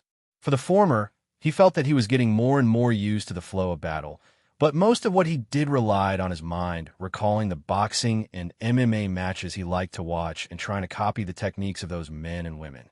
Thanks to his will and his high dexterity, not to mention the added control over his body that madness control and madness gave him, he had great success with this.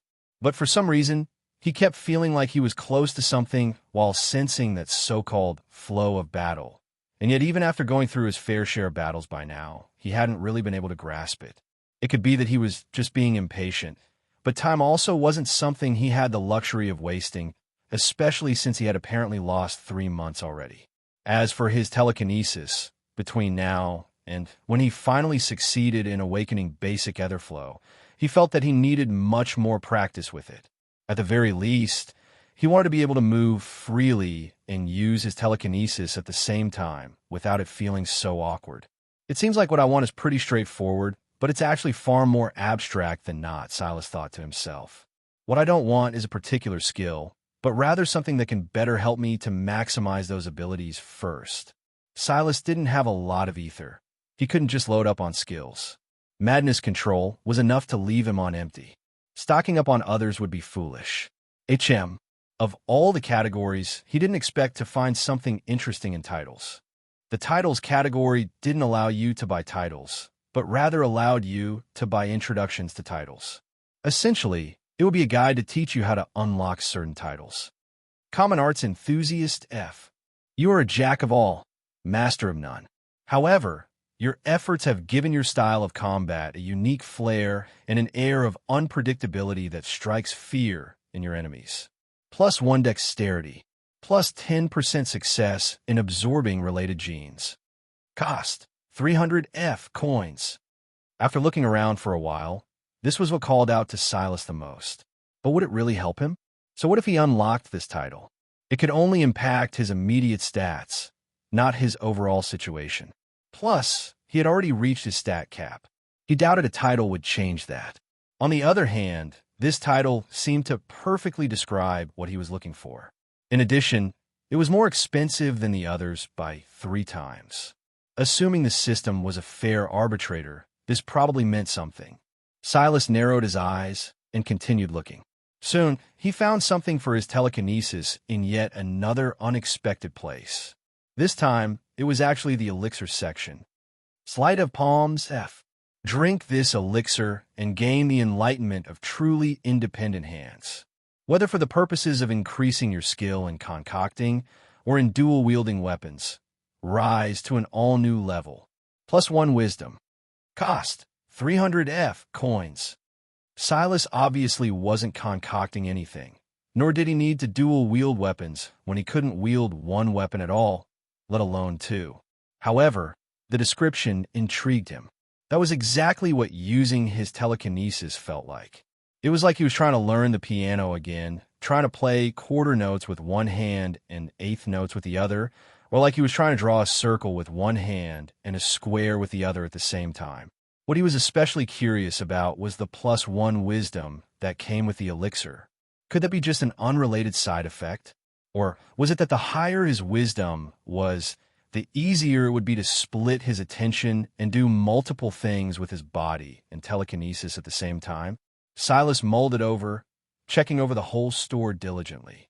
But he really didn't find anything else that was worth a gamble. There were other things that were marginally or somewhat related, but nothing that truly called to him. The 2 were over budget by 100 coins, but he did have 220 coins left over, so he could cover it. In the end, he felt that these 2 were the smartest decision he could make, so he traded for them and pulled away from the Nexus. Common Arts Enthusiast F. Unlock requirements. Perform 1,000 kicks. Perform 1,000 punches. Complete 10 fluid attack transitions. Progress. 223 out of 1,000 kicks. 578/1,000 punches. 2 out of 10 fluid attack transitions. Sylas was a bit surprised, so much so that he didn't immediately interact with Kasari and Olivia. He had already completed that many. Setting aside what a fluid attack transition was, he didn't expect that he would have already used his body to such a degree already. Though maybe it made sense. Those sounded like high numbers, but because he was stuck with using his body as a weapon, his strikes were far less potent than someone using a sharp blade. His battles, as a result, required many more strikes for him to complete, though he usually had better stats than the enemies he was facing off against. Even to defeat a beast with 30 physical, he'd probably need a few dozen strikes, so maybe this wasn't too surprising. But what is a fluid attack transition? He was going to ask the Madness Key when he remembered where he was and looked up. Right, I spent an extra 100 over budget. Here, Sylas extended a hand toward Kasari. She hesitated somewhat, because she was really thinking of saying it wasn't a big deal. But in the end, she chose to just keep things as professional as possible, as that they could get past these speed bumps. The 2 shook hands, and Sylas' 220 coins fell to 120. Not long after, Sylas left, saying his goodbyes. He was completely focused on trying to take advantage of what he had just gained. Olivia raised an eyebrow as he left, but Kasari waved a hand. Don't mind it. He's like that when he finds something that interests him. AI, I'm going to have to get used to you making excuses for him now, huh? Kasari rolled her eyes. Focus on the preparations. We still have a lot to do. Sylas returned to the large tent, ignoring everything around him and sliding into the bottom bunk of his bed with a focused expression. He took out the one dagger he had remaining. Although he thought of trading for more, he didn't want to waste his coins until he understood exactly what room he had for improvement first. The title was a bit more difficult to get a handle on immediately, so he took out the potion instead. Then he downed it. He paid attention to what was happening within him very closely, also trying to see if there were any changes to the dagger he was controlling in front of him. The elixir tasted almost like a slightly bitter wine. It had a hint of kick to it, and that came with a slight burning sensation down his throat as well. Then came a rush. Sylas didn't drink coffee, but from how people described it, he felt that it might very well be similar. It was like his mind was suddenly more alert, but in a subtle sense. It was more like his brain fog had cleared up just a little bit, and he had more motivation to do things he otherwise wouldn't want to. The feeling persisted, and Sylas checked his wisdom to find that it had indeed increased from 10 to 11. The feeling was ultimately extremely subtle, and he couldn't glean anything more from just this. So, he tried moving the dagger around some more. He controlled the dagger to move in a circle while he tried to draw a square with one of his fingers in the air. Sylas' green irises brightened. He could actually do it. But this wasn't too difficult for him. Compared to boxing, where he was mostly an amateur, he was quite a high-level pianist. He felt that he should have already been capable of doing this. The question was whether he could really control the dagger like a secondary version of him or not. Even with his experience as a pianist, he had found controlling the dagger, or multiple daggers at once, too taxing in battle. He raised his other hand, tried to draw a square with one, a triangle with the other, and a circle with the dagger. Sylas' eyes narrowed. He could feel himself running into a bit of a bottleneck. If he did so really slowly, he could just barely manage it. This is progress. I don't think I would have been able to do this before drinking the elixir. But does that mean I'll have to drink more of them to succeed? There didn't seem to be a limit on how many he could drink, but they were obviously expensive. He didn't have enough left to buy even one, let alone multiple. Sylas suddenly had a thought. When he was controlling the arrow to kill the gnolls, he had remembered feeling that it was so much easier. Why was that? The obvious reason is that these aren't flying daggers I'm using. They're meant to be wielded by the hand, and so they're not balanced that way. Sylas' frown deepened. He felt that he was onto something. The difference between before and after the elixir felt like he was approaching a problem from a new angle. It made him think of a very important question. How did his telekinesis work, exactly? Not the underlying mechanisms. Those were probably beyond his current self to grapple with. But rather, how did it manifest? Did he think of a hand wrapping around an object and control it that way? Was he taking control of some intrinsic part of the item and gifting it his will to control itself? Was his telekinesis more like a law of physics, akin to something like gravity, except working in any direction he so chose? The more Sylas thought about it, the more he realized that he could think of a ton of potential mechanisms through which telekinesis might work, but he had never really consciously realized which one he was using. He just did it without much thought. Which one? It feels like when I use telekinesis, the object becomes imprinted into my mind like a memory, and I manipulate it by transforming that memory, but that feels too abstract, not to mention extremely taxing. Sylas frowned. Whenever he used telekinesis, accuracy was never a problem. He could always bring an object to exactly the location he wanted, and he had never had to practice that. That was why his dagger, or arrow in some cases, always struck true. Of course, so long as it was within his 20-meter range. Now he realized that the reason for this accuracy was due to this memory imprinting process.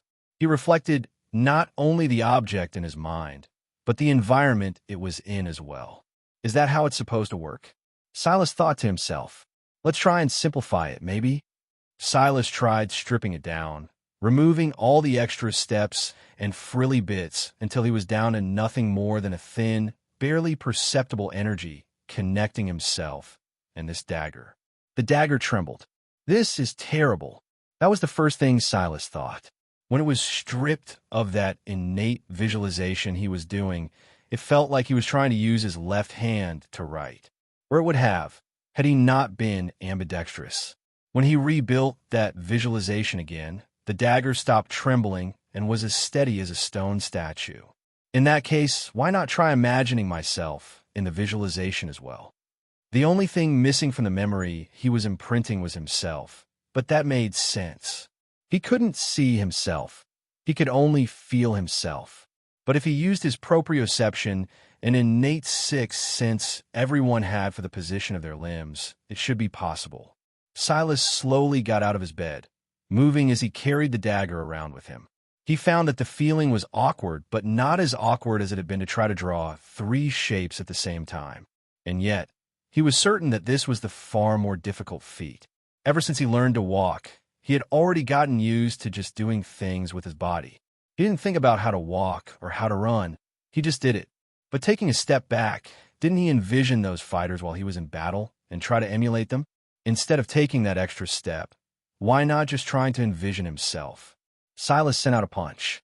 It was tight, and the form was good, but it was nothing amazing. What was amazing, though, was the dagger floating beside him that made the motion of a hook even though his punch was a jab. He pulled back his hand and sent a hook with his left. The dagger moved at the same time in the motion of an uppercut. The more Sylas moved, the faster he became. The dagger was like an extension of himself, moving with his thoughts as fluidly as his body itself. His leg whipped out, and the dagger followed an arc coming from the opposite side, as though he had sent out 2 roundhouse kicks at the same time. Just when it seemed like he would pierce his own foot, they both came to a stop, his foot and the dagger hovering just a few inches from each other. I don't think I can control a second dagger with this level of fluidity, at least not without increasing my wisdom more. But I will be able to soon. Sylas lowered his leg, feeling content with just the 1 dagger for now. With this unequipable scorn wraps on his hand, he was highly limited. Telekinesis would have to bridge that lack of ability for him. With that completed, Sylas wanted to turn his attention back to the common art enthusiast title, but a commotion caused his ears to twitch first. He rushed out of the tent to find militiamen shouting out warnings. The tent that the quest takers were lodged in was close to the gate, so Sylas saw it immediately. Not that it would have mattered, considering the fact the village was about 50 meters from end to end. He would have definitely seen it anyway. Although it couldn't be considered a stampede, it was definitely a tide of sorts. Half a dozen wolf beasts with rotten flesh and blood-stained fur charged toward the village. Sylas' eyes narrowed. It couldn't be a coincidence. There was no way Castlemaine was this unlucky. He didn't believe that this was unrelated to the gnolls. Rotten Wolf F. Level 6. Physical 58. Mental 0. Will 0. The creatures were grotesque. Standing at 2 meters tall, they were covered in what could only be described as patches of black fur. Everywhere there wasn't this fur, there were ghastly open wounds reeking of pus and disease. And yet, nothing about this seemed to slow their steps in the slightest. They had only just cleared the forest line, but had already cleared the remaining distance by half, with the only part of them not affected by the rot, those glistening silvery claws, tearing up the wet grassy lands in their wake. Sylas moved first, leaping over the weak wooden fences without a word. The ends of his scorned wraps and his black hair danced in the wind as he accelerated. The village didn't have any defenses, and by now, the villagers had already been evacuated to the core of the territory. However, there were hardly any better defenses there, either. The best defense there was were the warriors themselves, and whether it was Sylas, the militiamen, or the other quest takers, they had all already jumped to action. Sylas immediately got the attention of the wolves, their eerie green eyes pulsing with malice as they focused on him. When he saw this, Sylas, who had been charging right at them, suddenly took a hard turn to the left, sprinting full tilt perpendicular to their path. As expected, the wolves almost immediately went after him. After seeing their 0 mental and will, Sylas already understood that these were unintelligent creatures. Even if they had been sent here, the kind of orders they could take would be extremely limited. 6 rotten wolves chased after Sylas, and they quickly gained on him, their speed clearly superior. The stomach-churning scent of corpses filled the air. As the wolves moved, their pot-filled tongues hung from their mouths, and their bodies leaked foul liquids from seemingly every orifice. The lead wolf closed in, its saliva pooling as it felt close to biting Sylas' head off. Suddenly, Sylas' dagger flashed, arcing through the air. He couldn't visualize a target he couldn't see. He was currently in a full sprint away from the pack of wolves, so it was impossible for him to likewise have eyes on their exact locations. As such, under normal circumstances, he would only be able to wildly flail with the dagger. However, these wolves were highly unintelligent. They didn't know how to work together, and the moment they started chasing after him, they didn't do so as a pack. Rather, they did so as competitors vying for a piece of meat. They were practically running on top of one another, jostling for position with their shoulders and snapping jaws.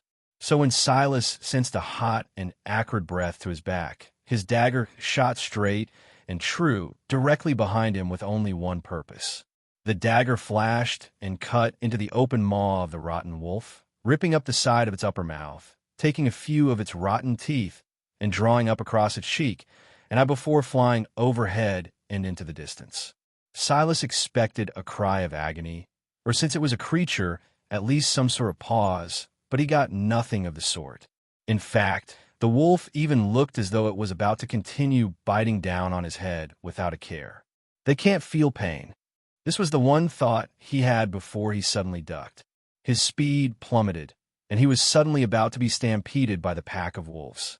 He rolled to the side, but there was another wolf ready and salivating at his scent, ready to rip him to shreds. He activated sudden burst in that moment, exploding to his peak speed in an instant and sliding out of the way of the beast. Luckily, the speed of the wolves might have been high, but their agility seemed low. It was the reason he had managed to catch them off guard with the first maneuver, and why he had also managed to do it this time as well. Their reactions were dull, their intelligence was low, their constitutions should also be relatively weak. However, their strength and speed were off the charts, and they couldn't feel pain. Sylas sent a quick glance toward where his dagger might have landed, but he had already lost it in the thick, wet grass. And after sudden burst had worn off while the wolves reacted, they were already turned toward his direction, ready to pounce again. Luckily, by that point, 3 militiamen alone with Lauren, Morgan, and Alex had finally caught up. The militiamen stormed up with their shields, passing Sylas by and forming a wall between them. They crashed into the charging wolves, their eyes widening as they felt the strength. However, while the wolves were mostly independent, the militiamen worked as a single unit, amplified by not only their armor, but their shields as well. The wolves were stalled for but a moment. Holy hell, they're so strong. Alex's voice was tinged with a hint of shock and fear. Sylas, Morgan called over, tossing a dagger toward him. Sylas gave a grateful nod, caught the dagger with his telekinesis, and then burst into action again, targeting one of the wolves about to round the solid wall the militiamen had formed. The load was immediately far easier. Sylas felt like the dagger was an extension of himself, an extra limb that he could use as easily as his left and right hands. The wolf snapped its jaws at him, but he dodged to the side, bringing it further from the group before he suddenly attacked. His fist was about to drive through the wolf's snout when a claw swung at him from the side. It was fast, too fast. Sylas rolled his shoulder into it, moving closer to the wolf instead of further away and ruining its play at leverage. He grunted as a sharp, 3-pronged gash was torn across his arm and shoulder, but his constitution wasn't entirely for show at this point either. Just as he took the attack, his dagger swept through the wolf's blind spot, ripping across the tendons of its front paw. The attack was perfectly timed. Although his punch didn't go as planned, his dagger acted perfectly as his third limb, adjusting. The wolf was using one claw to attack when its other front paw suddenly lost its support. Its body tilted forward uncontrollably, and its jaw crashed toward the ground as Sylas leapt back. It barely managed to lower its second front paw to the ground to catch itself before it lost its balance entirely. But Sylas didn't give it so much time to keep its bearings. He moved with a flash of his steps and brought down an axe kick right onto the wolf's skull, causing its eyes to bulge out of its sockets, one of them popping out with a sickening wet sound, dangling on a string of flesh and oozing pus. Sylas unleashed a flurry of strikes, his fists landing like hammers as he shifted to the weakened side of the beast. He seemed to want to punch right through the creature, shattering its ribs and caving in an entire side of its body. The wolf tried to lash out with its injured paw, but couldn't flex its claws without those tendons and ligaments. The attack ended up being easily slapped away by Sylas as his dagger shredded apart the tendons in one of its hind legs. Sylas' assault was relentless. After the first claw strike that cut him, he seemed to have become untouchable, every strike of his more devastating than the last. He drove another fist into the wolf's skull, and it suddenly gave way entirely, crushing it to pieces. It fell limp to the ground, and Sylas didn't even give it another glance as he charged back to the main battlefield, taking on another. He could feel it inching closer, the flow of battle he was looking for. The battle ended with everyone gasping for breath. They checked for rewards, but to their disgust, there were none to be had. The results seemed as rotten as the beasts themselves. When they tried to check for genes, they received a prompt that made them all frown. Rotten wolf. Gene detected. Fragmented gene. Speed F. Gene corrupted. Attempt assimilation? Yes, no. Not only was there only one fragmented gene, something that was completely disproportionate to the strength of the creatures, but the gene was also apparently corrupted. None of them wanted to find out exactly what that meant by testing it on themselves. The worst part was that the troubles didn't end there at all. These wolves were obviously not edible. Their coats couldn't be used for making armors, and worse than that, they couldn't just leave them out here to continue rotting. Not only was the stench absolutely foul, but who knew what sort of diseases they were carrying? Sylas was already somewhat worried about the wound he had suffered, even though the claws of the wolves seemed like the only clean part of them. What is a corrupted gene? A corrupted gene can come from an undead creature or a gene processed via an unconventional method. Usually, their theoretical worth doesn't line up with their actual wealth. Their amplification to the body is almost always far more than expected, but the price to pay is heavy as well without adequate preparation. They are a tool often used by the desperate in an attempt to surpass gene and stat limits. But with unearned power, there will always be consequences. Sylas' eyes narrowed, looking toward the corpses with a hint of something else in his eye. What is adequate preparation to absorb a corrupt gene? What is adequate preparation to absorb a corrupt gene? Corrupt genes can only be safely absorbed when high will and natural treasures come together. These natural treasures can range from elixirs capable of eliciting a free gene state to legendary genes themselves used as a catalyst. Sylas knew that he was insane to even think about it. He was only given one body in this world, and he couldn't just erase mistakes he made in it. But he needed to know. Regardless, it wasn't like it was actually achievable right now. A free gene state was the highest gene state there was, one where you could absorb 100% of all the genes you came into contact with without fail. Considering how much trouble Sylas had to go through just to get another soft gene state, and one that would only last 3 days as opposed to his current 7-day window at that, one could imagine how rare it was. A legendary gene spoke for itself. Sylas hadn't even seen a bronze gene yet, let alone a legendary one.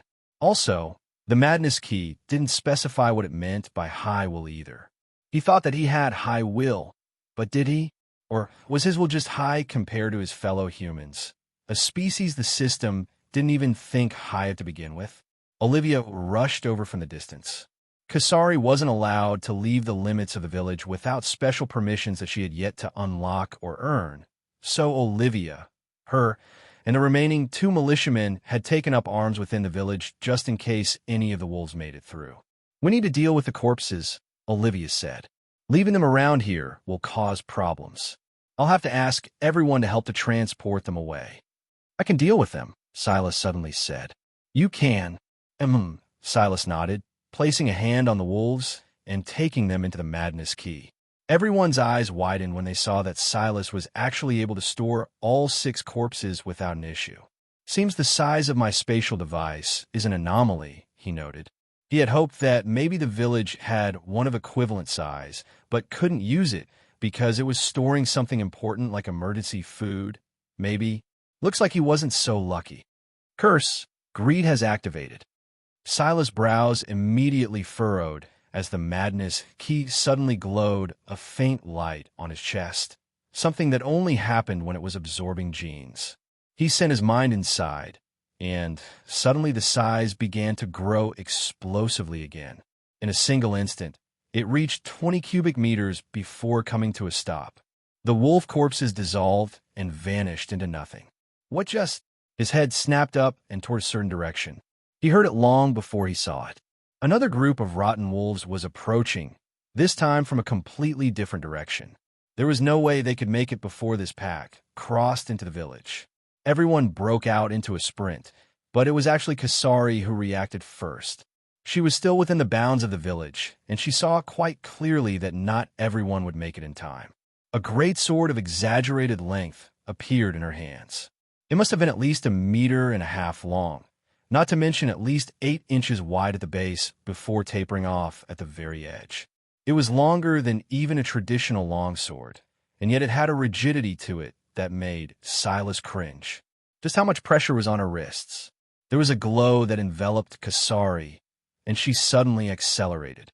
A sweeping strike cut into the ground and arced upward, slicing through the earth and air as though they were made up of the very same consistency and cutting off the heads of 2 rotten wolves.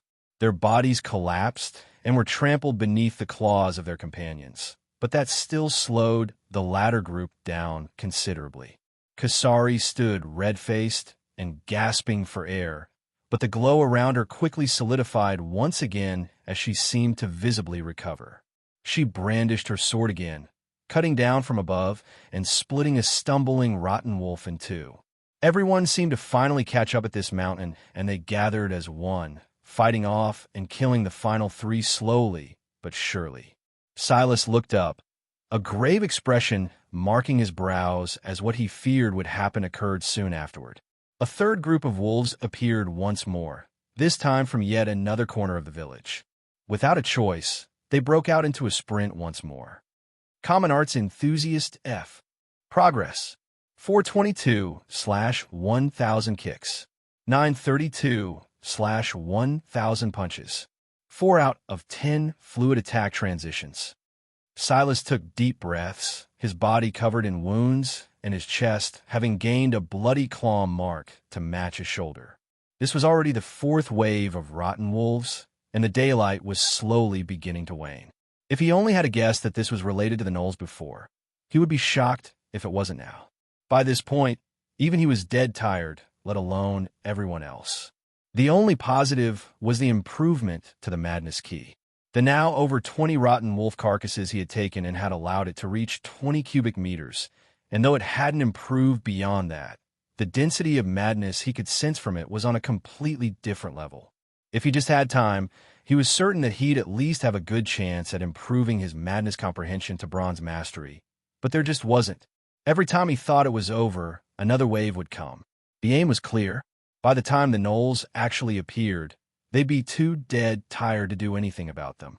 The question is, though, if they're able to control these wolves, why not attack alongside them? And why send them only 6 at a time? Why not send all 24? There would be no way for us to deal with all of them at once. Sylas looked up. The sun was beginning to set. He looked around and could see the gloominess on everyone's faces. Honestly, he would have expected some of the quest takers to leave by now, and maybe he would have also if not for the fact this was Kasari's village. At the same time, he felt some guilt. He had made this decision for everyone, thinking that coming back to the village would give them the best chance. But how had things turned out? Logically, he felt that it was the right decision. But passing judgment as an unaffiliated third party was always easier than if you were a leader and you had to bear the consequences yourself. His chest heaved, his green eyes glistening as dusk settled in. Finally, his breathing settled down, though the aching of his body didn't. Even so, he was still better off than most of the others. It wasn't just a matter of injuries, but ether and mental fatigue. Sylas hadn't been able to use his madness for obvious reasons, and he hadn't used madness control either. However, in order to keep up with the large gap in physical stats, everyone else could only use their ether, and without a skill like madden meditation, there was no easy way for them to recover it without time and rest.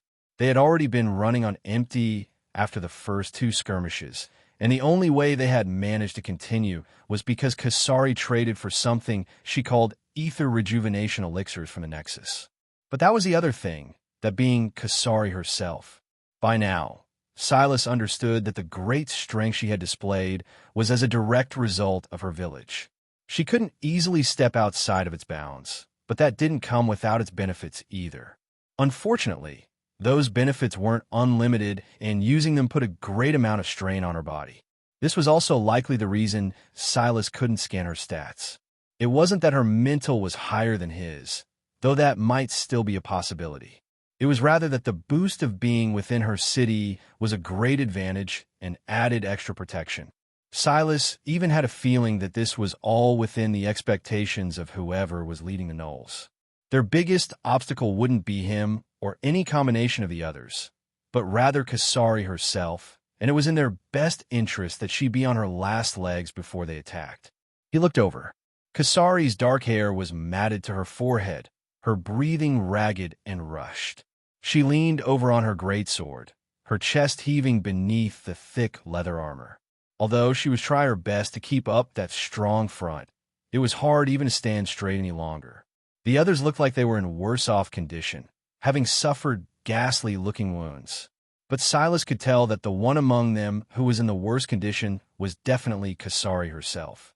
Her body was practically shutting down. Ether, Sylas thought to himself. He never really thought about it too much before, but when it flowed through his body, he could almost feel something like a cool liquid.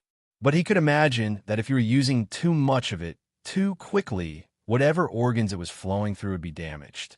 Even if Kasari looked fine on the inside, whatever was going on inside of her couldn't be good. Sylas looked into the skies as the last rays of sunlight winked out, disappearing over the tall trees. I need to be able to use my madness, or else this won't work. But I can't direct it properly at all, and I obviously can't fight 10 gnolls on my own either. His jaw set. Kasari, how many ether rejuvenation elixirs do you have left? Sylas suddenly asked. Kasari looked up with tired eyes. I can still trade for more, but it's dangerous to take too many in a short time. They suggest only 1 an hour. Sylas frowned. He had definitely seen Kasari ignore that limit, but he didn't say so. While she wasn't using the elixirs directly, the silvery blue glow that appeared around her when she fought was definitely doing something similar. Obviously, one was an elixir, and the other seemed to be a more natural phenomenon. But judging by Kasari's state, it didn't seem to be much different, honestly. Give me just 1 for now, Sylas replied. Kasari nodded and took out 1, passing it to him. Now that she thought about it, Sylas was the only one of them to never ask for 1. How was he doing it? Was he relying entirely on gene talents? Sylas found a spot and directly plopped down, his mind entering a focused state. He really wanted to improve his madness and even learn how to control and direct it, but he had no inkling of how to do that. However, what he did have an inkling toward was his madden meditation. The skill could do 2 things. First, it helped to refresh his mind, and second, it replenished his ether. The only drawback was that he couldn't use it while he was moving, and he had to sit down. But Sylas thought of something important. If he could manage to use madden meditation while he was moving, then his low intelligence would mean much less. This was a thought that had always been in the back of his mind, but there was little he could do to fix it. But then, he had a breakthrough in his telekinesis. He realized then that the visualization method he used to use his telekinesis was very similar to what he used with madden meditation. Madden meditation wasn't an ether circulation method, but it rather put the mind in a particular state of peace and harmony that allowed ether to naturally flow into you, reinvigorating the spirit and one's ether pool. That state of harmony, It reminded Sylas a lot of fluid attack transitions. He had been paying close attention to those tickers on his progress. By now, he had successfully risen from 2 to 4 completed circuits, and they were coming faster and faster now. It felt like a state where he knew what was coming before it did, and he reacted accordingly. All of these things seemed to layer atop of one another, each one forming a thin line of connection between them. He felt like he was missing just one more thing, something that was just out of his grasp, and he felt that maybe he'd find it in an unconventional place again. Would this elixir help him? Roar! Sylas' eyes snapped open, and he jumped to his feet, his head turning in the direction of the sounds. There was a harsh whistling in his ears that told him his eardrums had just taken some serious damage. But what could possibly make such a loud? Then he saw it.